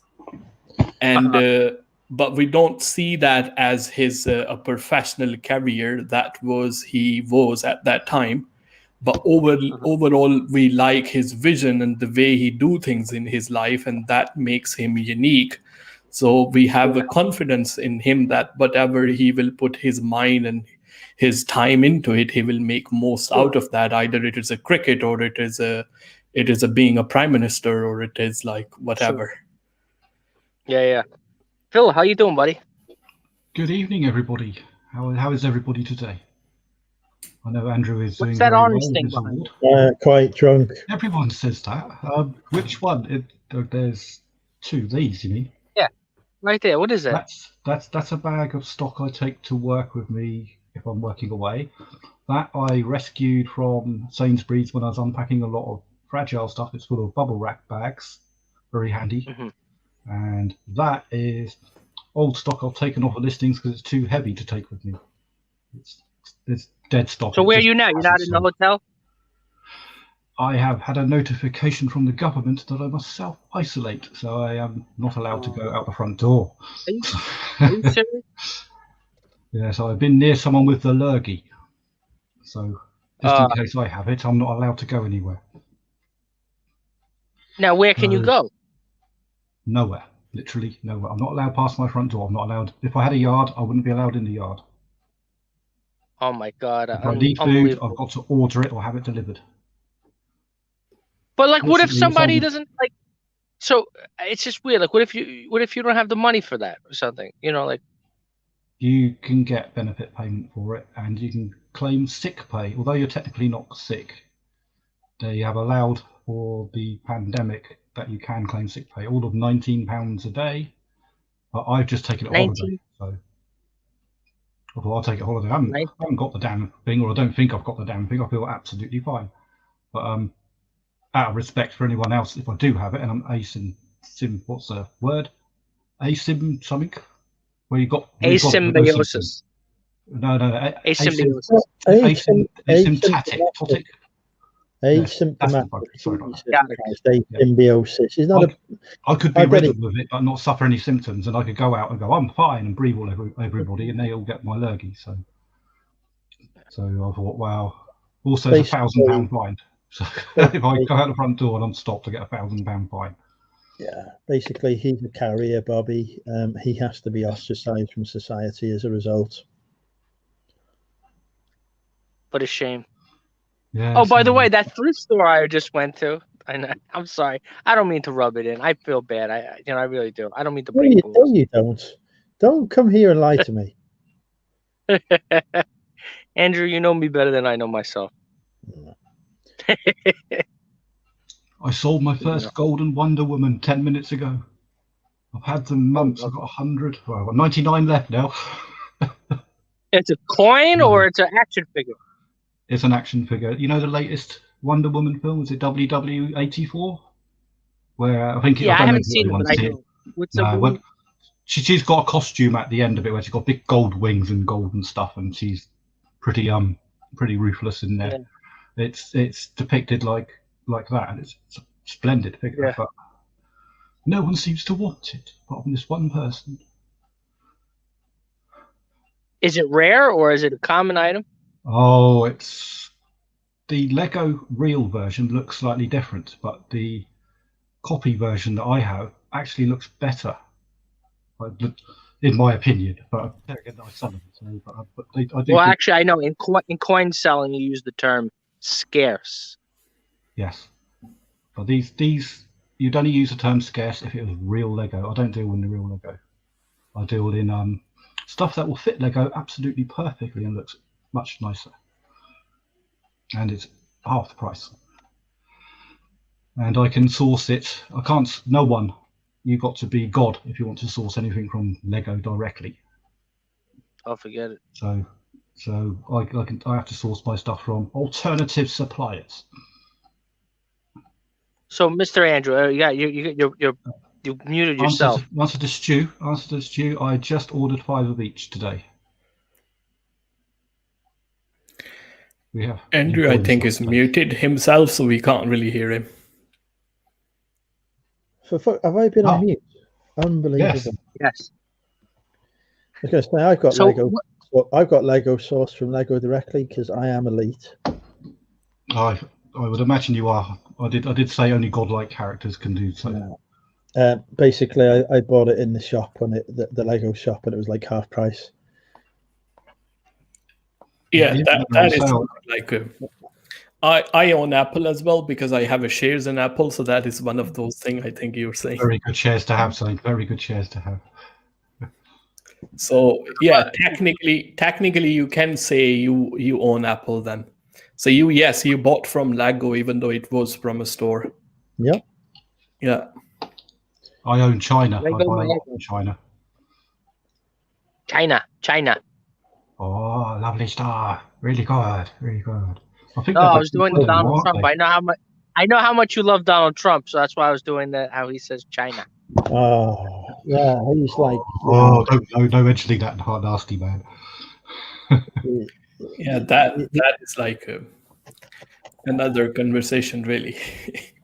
But I mean, Bobby and I have had this conversation many times, and yet he still votes for him. do you really vote for? I mean, like honestly, you vote for? Did you see the look of surprise then, Bobby? The look of What? utter shock that somebody votes for Trump. What do you mean? Why would you? Yeah. No, What do you mean? What? You're surprised? Like- What? Okay, forget about I'm surprised or I'm not surprised. Obviously, we will go into that one after. But did you like? I just want to know for like real. Did you really vote for him?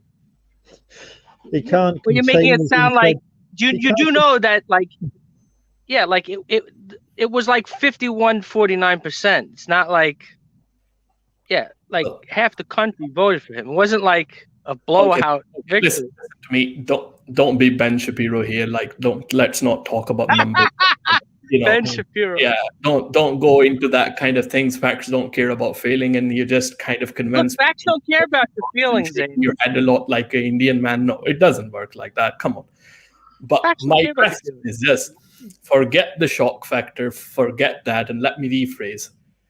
It is Yes. a very personal question. I normally I would never say publicly who would I vote for. Like it is, I think it's a person to person thing. I don't want to force my own personal views Sure. on somebody else.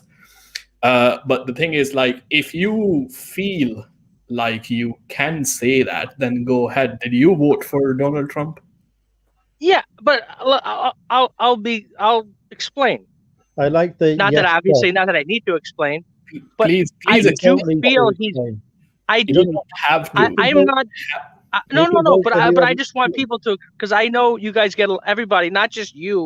I'm not saying Zane, but we all get fake news all over. So what happens is, I'm not somebody who I don't go out. I would never go out and campaign for him.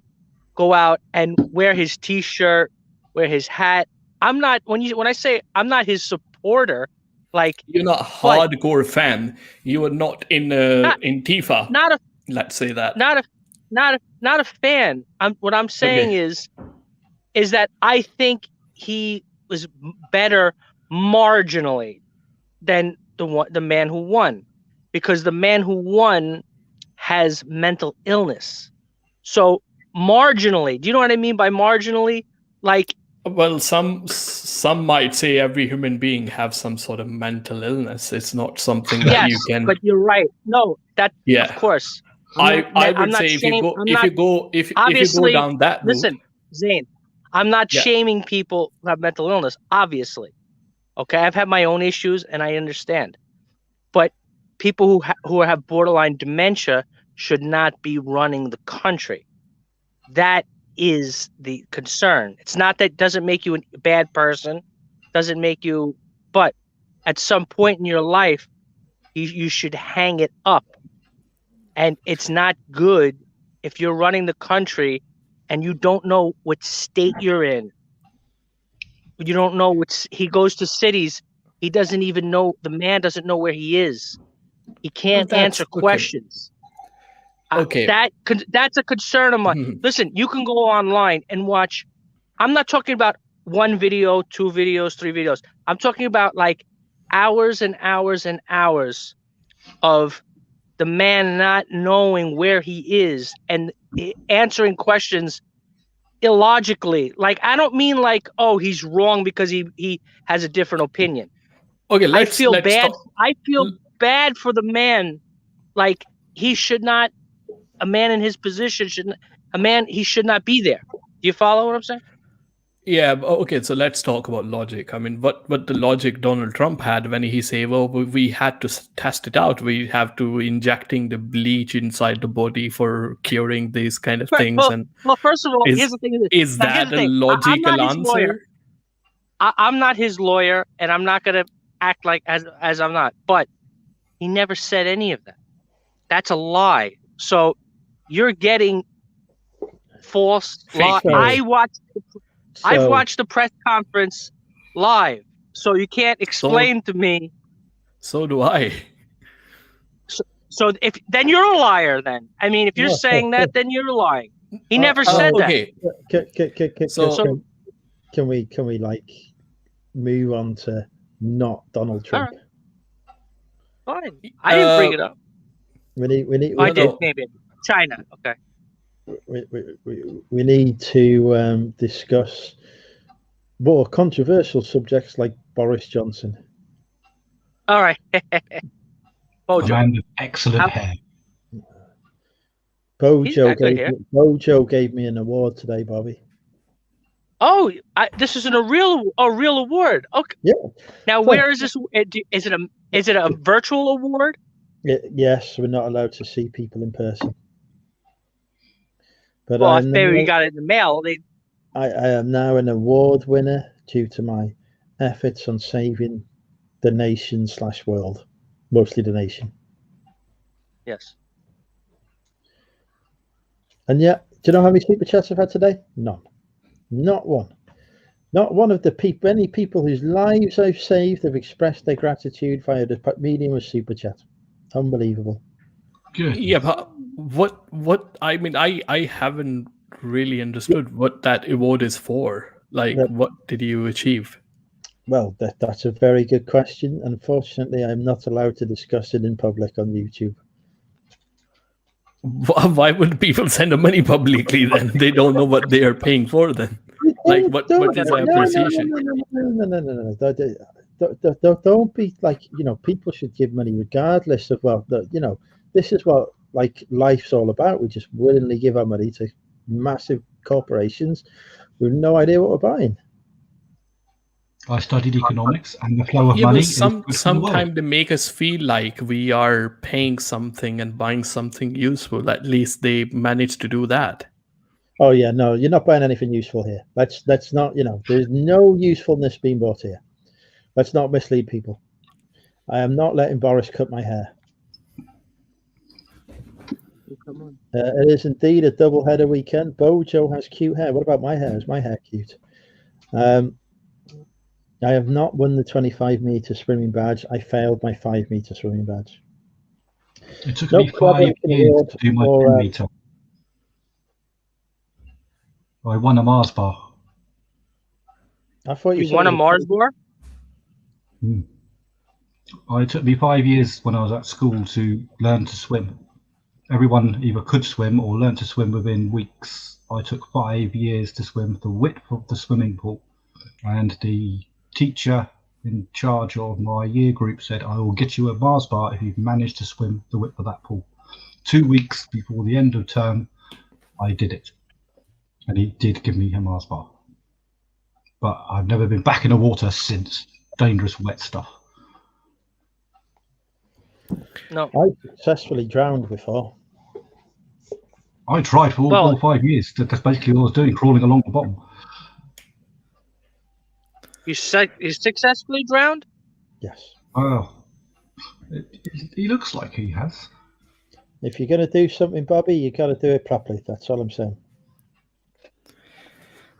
Okay, guys, you have to do it properly. Wait, I gotta run. I have to play with him, and he's waiting on me, so I will catch up whenever we will catch up. Like you saying, it's been a pleasure chatting with you. Same here as well. Thank you so much, everybody. Thank you so much for having me, and I will see you next time whenever we see you. You on tomorrow, Zane? Are you about? Sorry, say again. Are you on tomorrow? Are you about? I believe Mr. Andrew has a stream. If I get, normally you never know what I'm doing at that particular time. So if I will be free, I will be more than happy to come in. No problem. But normally for the streams or something, like if a lot of people will ask me to come on the stream as well. So, and they have their fixed time, and I say, okay, well, if you are free, if you just send me the link, and if I will be free, then I will hop in, because it's like, I don't know what I will be doing at that time. So I don't want to be like, let anybody down as well.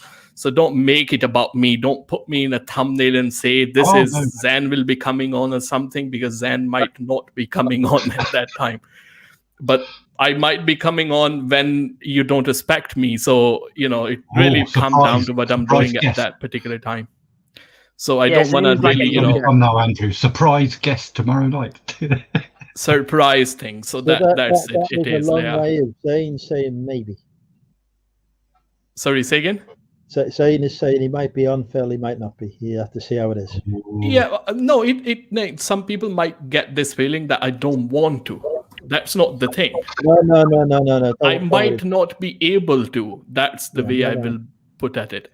So if I'm normally sitting in front of the computer, I'm doing something at that particular time, I don't have anything else to do, yes. Because I don't have like a fixed schedule of doing something. You know, it's just all comes down to what I'm doing at that particular time when that person is live. So, you know, that's really it is.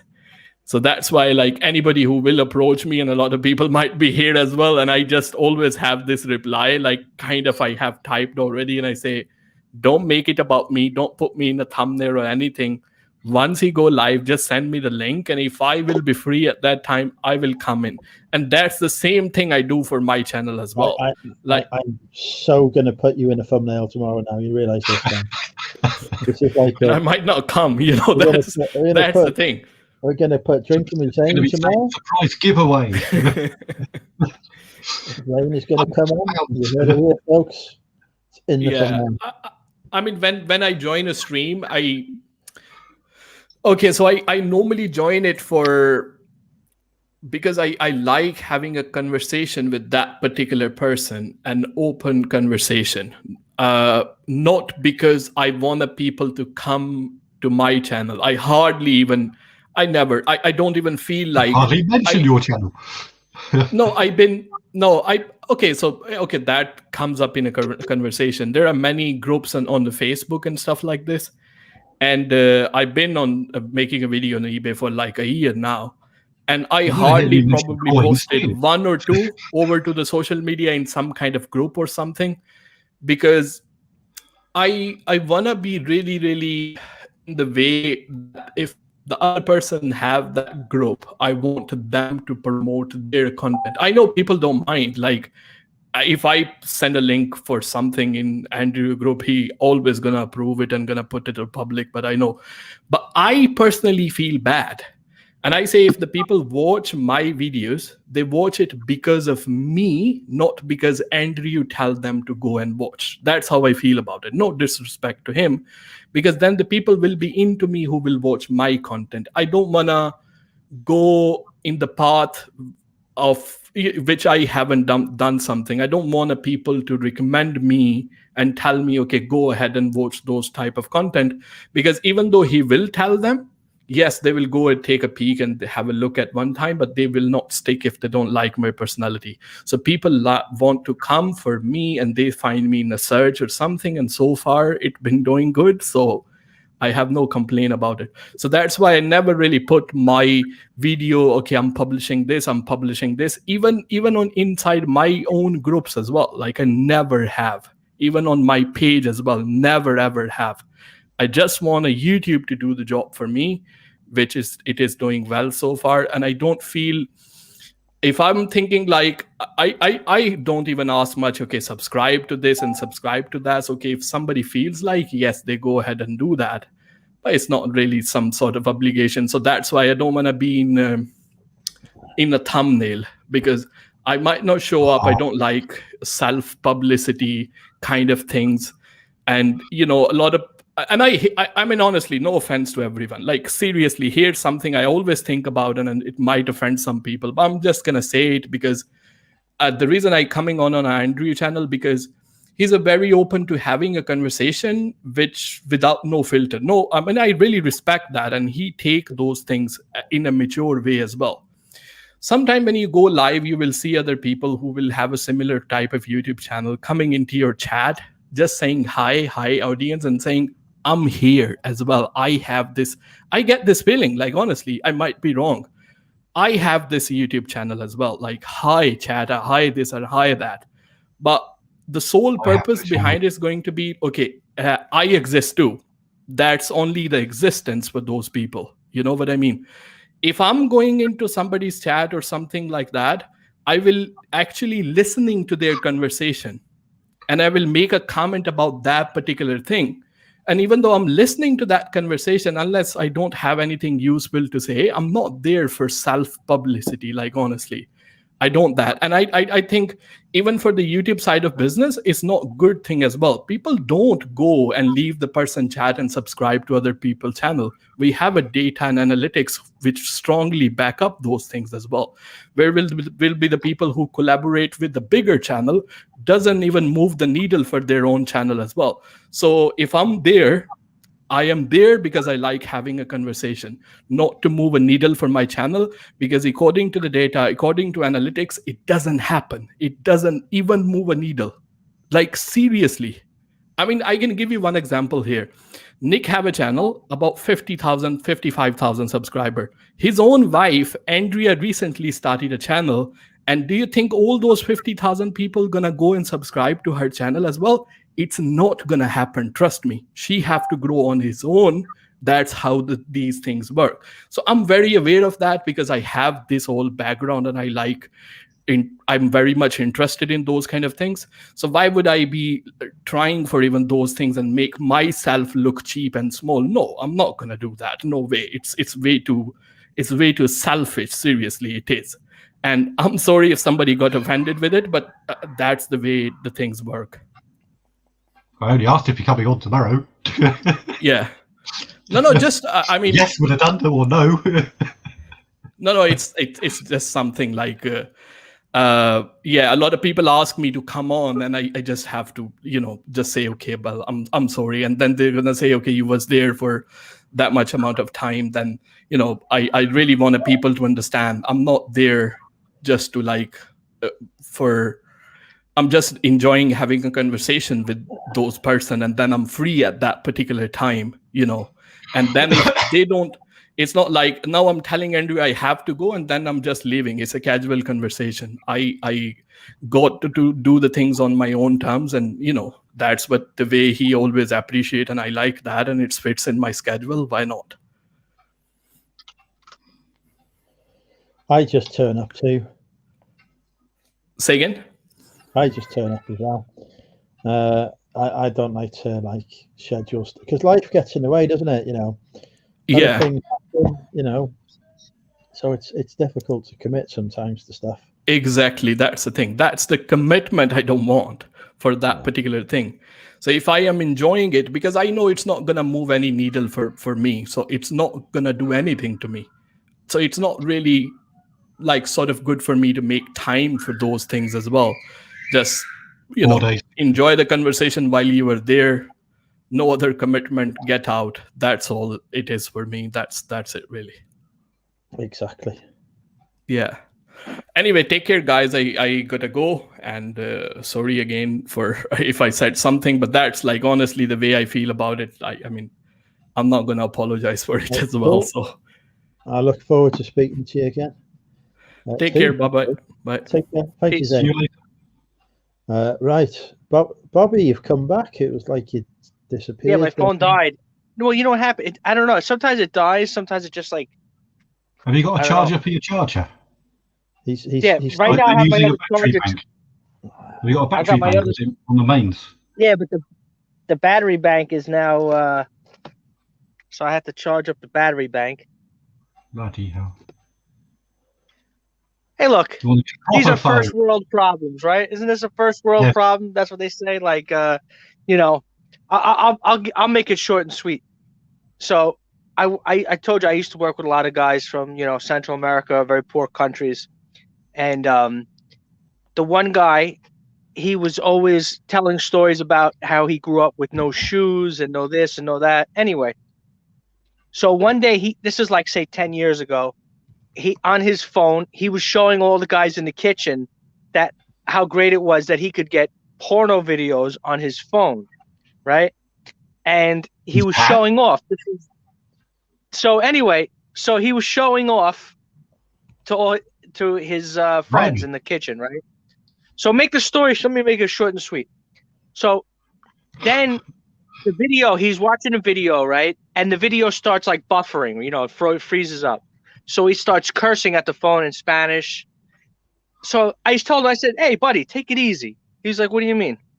I says, just last week you were telling me about if you just had a nice bowl of rice and beans when you were back in Honduras, that made you happy. Oh man, if the sun is shining and I have some food in my belly and it's a nice day, I'm so happy. I said, now you're in America and you're upset that the porno is not working on your cell phone. I said, you forgot where you're from. And he says, you know what? He's like, you know what? You're right, man. He like thanked me, because once in a while we all have to give each other like a reminder, not to break balls, but to just like, like sometimes we complain about stuff, but there really is, hundreds of thousands of people have died of coronavirus. We're lucky that none of us really have got anybody, especially, people in the chat. Some people had family members who passed away, but most of us have been okay, right? I mean, I don't think of course, a lot of people have older family, but we're lucky, right, Philly? Yes, I think Derek might be coming on shortly to ask you regarding your ceilings. Yes, Derek's got an unusual obsession that he needs to get off his chest. And he's been pestering me to ask you about it, but I really can't be bothered. So we have a guest appearance tonight. We have a guest appearance. What's wrong with Derek? Oh, my buddy. Tell you in a minute.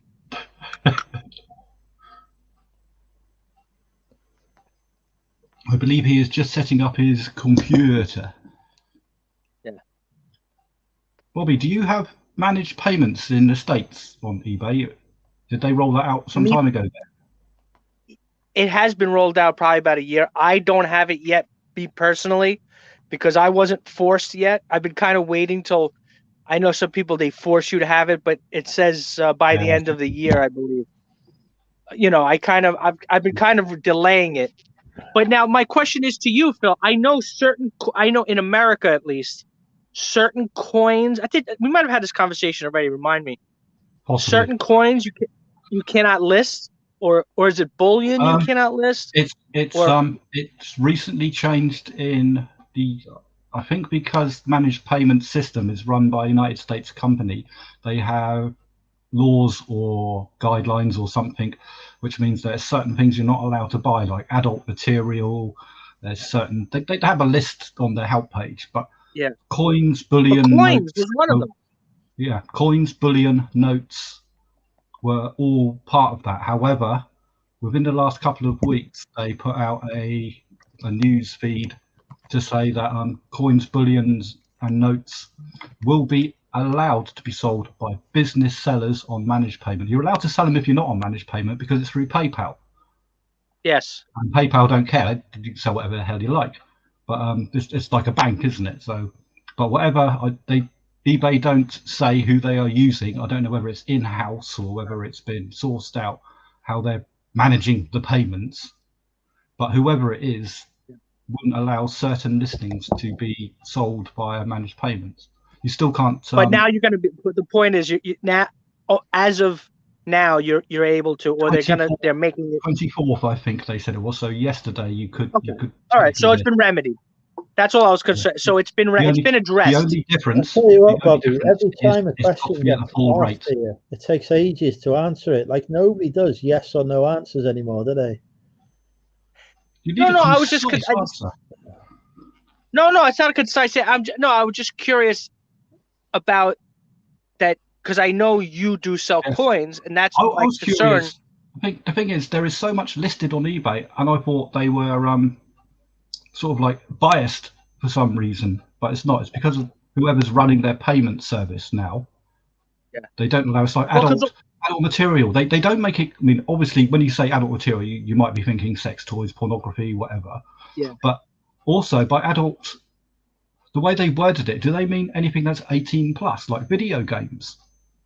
Would you be able to sell a video game like that?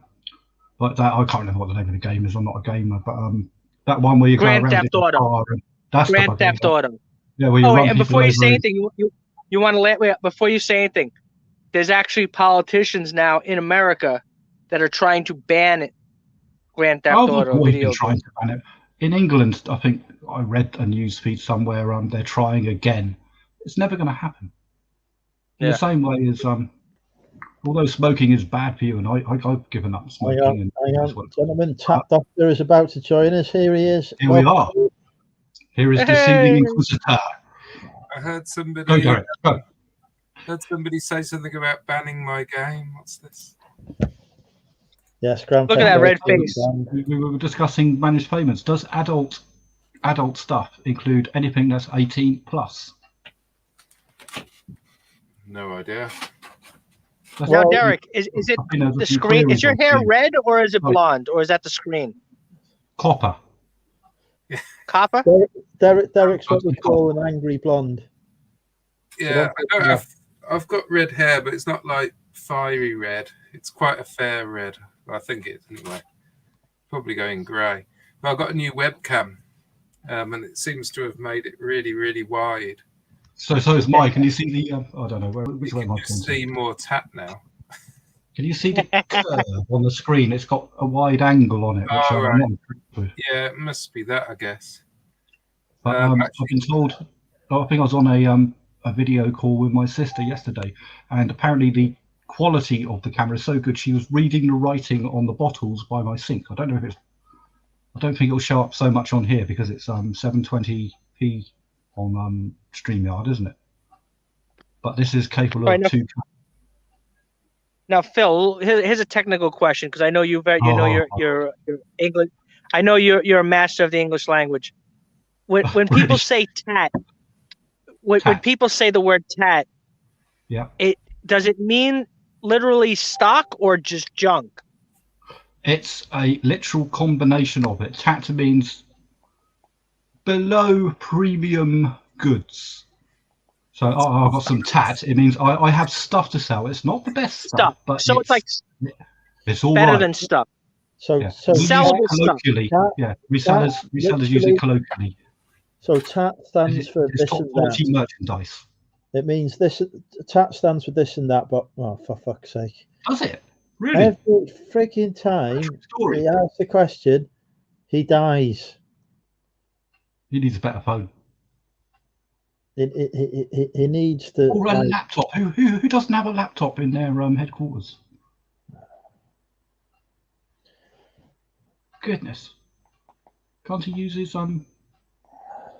business computer to stream or? I don't think that he owns a computer. He can afford a phone. Laptop's only $300, isn't it, for a stream-worthy one? I'm not sure. He has.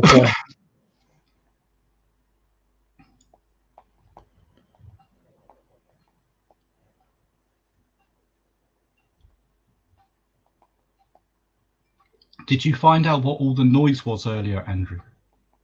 Terrorists. Yeah, terrorists have launched an attack on Wrexham, apparently. Again? Yeah, they're attempting. What? Diana, we're not responding to this. Hang on, he's back. Sorry about that. Apologize. My phone. I got to get a new phone. Do you not have a laptop, Bobby? No, that's one thing in my. Yeah, I don't have any in my. Well, because then I would need internet access, really, and then. But you know what it is. You could use your phone as the hotspot, and it wouldn't use up so much. It doesn't work that well as a hotspot. I've tried that on different things. It's not. Doesn't really work that great as a hotspot. I've tried it before with different. Sorry? Put your phone upstairs in the shop and get a repeater plugged into one of the main sockets down there, and it will run it straight to you. I really just take some pictures with the camera, and then I go back home. My house is only 10 minutes away from here. You guys know how long the trip is to my house. From your house. You can run a cable from your house, surely. So anyway, real quick, boys. So the word TAT is basically like an acronym. Yeah, for this and that. Yeah. Okay. Thank you. Thank you. This is all TAT. All of this, especially that. That's this. That's this. Well, you can't see on the screen. That's that. Can't see. Yeah. I'm not happy unless I can see my box. I want to know when it sells. That'll be there for like the next 10 years. Yeah, she blows. All right. So, Derek, Andrew said you had a very important question for me about America. Oh yes. Point your camera up. Point your Stop camera up that- towards the stop that ceiling. exciting. So yeah, on your ceiling, if you aim your camera at your ceiling, Yeah. you'll see that whoever's done the ceiling has just filled in all the screws and the join. Yeah. They haven't painted. Yeah. They haven't painted it. Well, you Is- I see this is a this lot. the you know that this is not, there's no customers in here. This is like a warehouse. Yeah, but if you're going to the trouble of doing all of that, why not just paint it white or something? I believe the question's been answered. Yeah, it's not this is a I for number one, I did not do this. The lady who rented the store did not do this. This was probably done 30 years ago, and the person's long gone, that was in the store. So I mean, Derek's question was more generalistic. He says not just your ceiling, but virtually every time he sees an area like yours. Yeah, it just seems None of it's done. Yeah, it seems like a finish. Wouldn't it protect the Yeah, but- ceiling?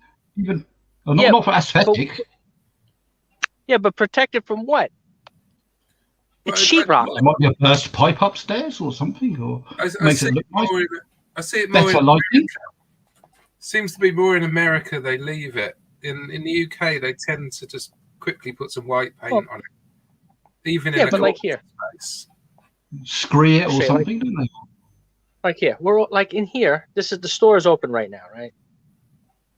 So like here, you can see that. Yeah. Yeah, you see, it's painted, right? So it's literally just because they couldn't be bothered because no one's ever going to see it.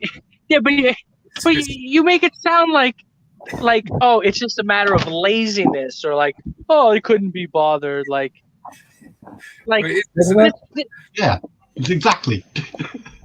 But wouldn't the yeah, light but be that's better not. down Yeah, but there? this is a building. This is not a building. This is a business. It's not a house. Don't you want to be able to see your stock better? Wouldn't a nice white, just basic white paint reflect all the light and you can see your stock in its full glory? No, that's fair enough. But I just wondered. It just seems. oh, to I be, thought you were gonna ask me about like why the cars on the road in America are like I don't know. Yeah, they're all wrong. Tires The are steering wheels are on the wrong side. Yeah, Yes, I don't know. I thought you were gonna ask me. I'm supposed to steer like that. Yeah, I thought that was going to be more like the question, like, why is it that you guys make a right-hand turn that, I don't know. Yeah. Why the fuck don't you paint your ceiling, Bobby? Why the fuck not? Hashtag paint the That's, ceiling. yeah, saying that, I can't really talk. Look at my. Look at my. I'm just Derek. basically the same thing. Yeah. You well, and that, hypocrite. but now this, you own, this is your domicile, correct? You own this place. Yeah, It's his house, yes. So can't you just say fucking house like a normal person? Well, I have to, when I'm in the company of Phil, I have to use fancier language, more posh. Do you know. you?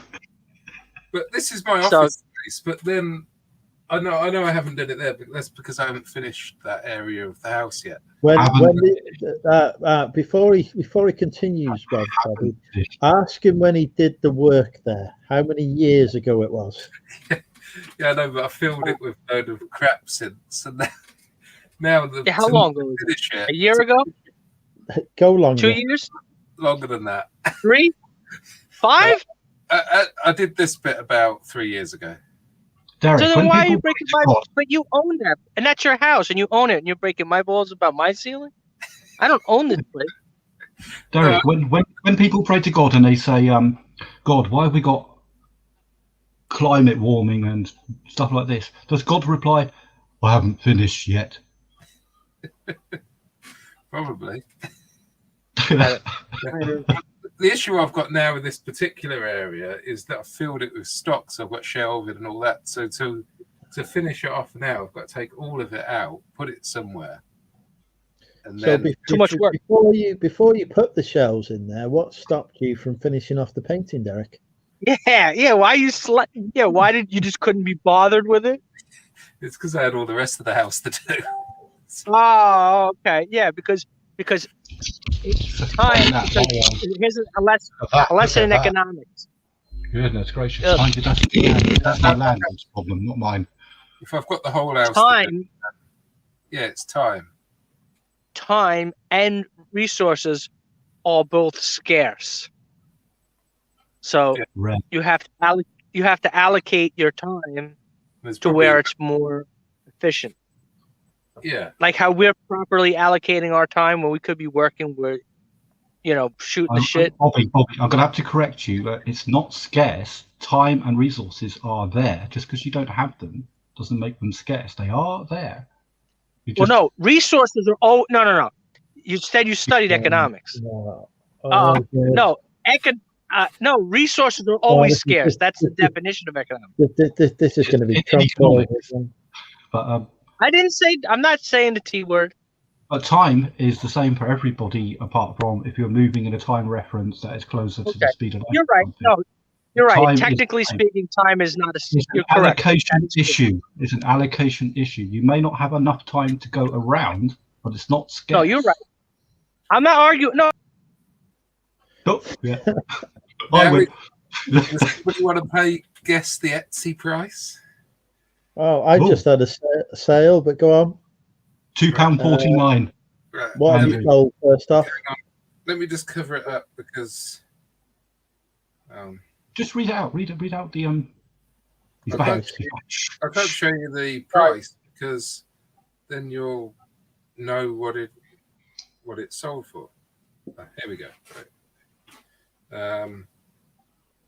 Yeah, there's no price on that. Right. I don't think so. Yeah. Right. So I don't know if you're gonna. Yeah. Chess A set. chess is that chess? It's a Checkers or chess? vintage wooden chess set. Small thing. It's got magnetic pieces on. So I reckon the shipping on it was $3.99. Yes, it was on my death pile. I'd say £9.99. I'm going to go $29.99. Really? Very You get close. 2-1 for that? I'll go Okay. under. Remember, I'm gonna go. I'll take the under. I don't do I'll take 99. I'll take the under. $29.95. Yes. Get in there, folks. UK for the win.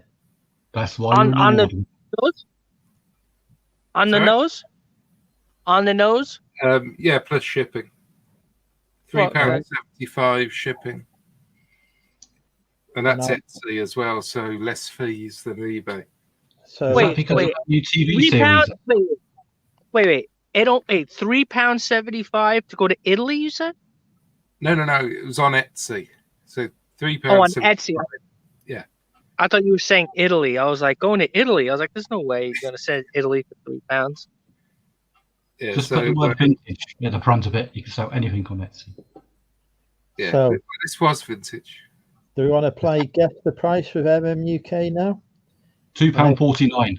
I have accepted an offer on a Blu-ray that I've had for ages. It cost me 10p. £2.49. What, $2.49? Incorrect. Don't. £1. You said you were going to accept no other offer than £2.49. $1.95. Nope. £2.50. Nope. $2.99. Nope. $3.99. Nope. Is it sealed? Is it new or is it Yeah, new and sealed. Yeah, it's worth more than Oh. I've sold it for. $5.99? No. No, what? It's gotta be 10. No, but why don't you ever tell us the name of what it is? Like how you showed us the thing, so you can No. guess better. No. Because that would just £1. ruin the fun. £1.50. No. No, you said higher. Did they? All right. 6. $9.99. No. $8.99. 7. 8. Still haven't had a correct guess.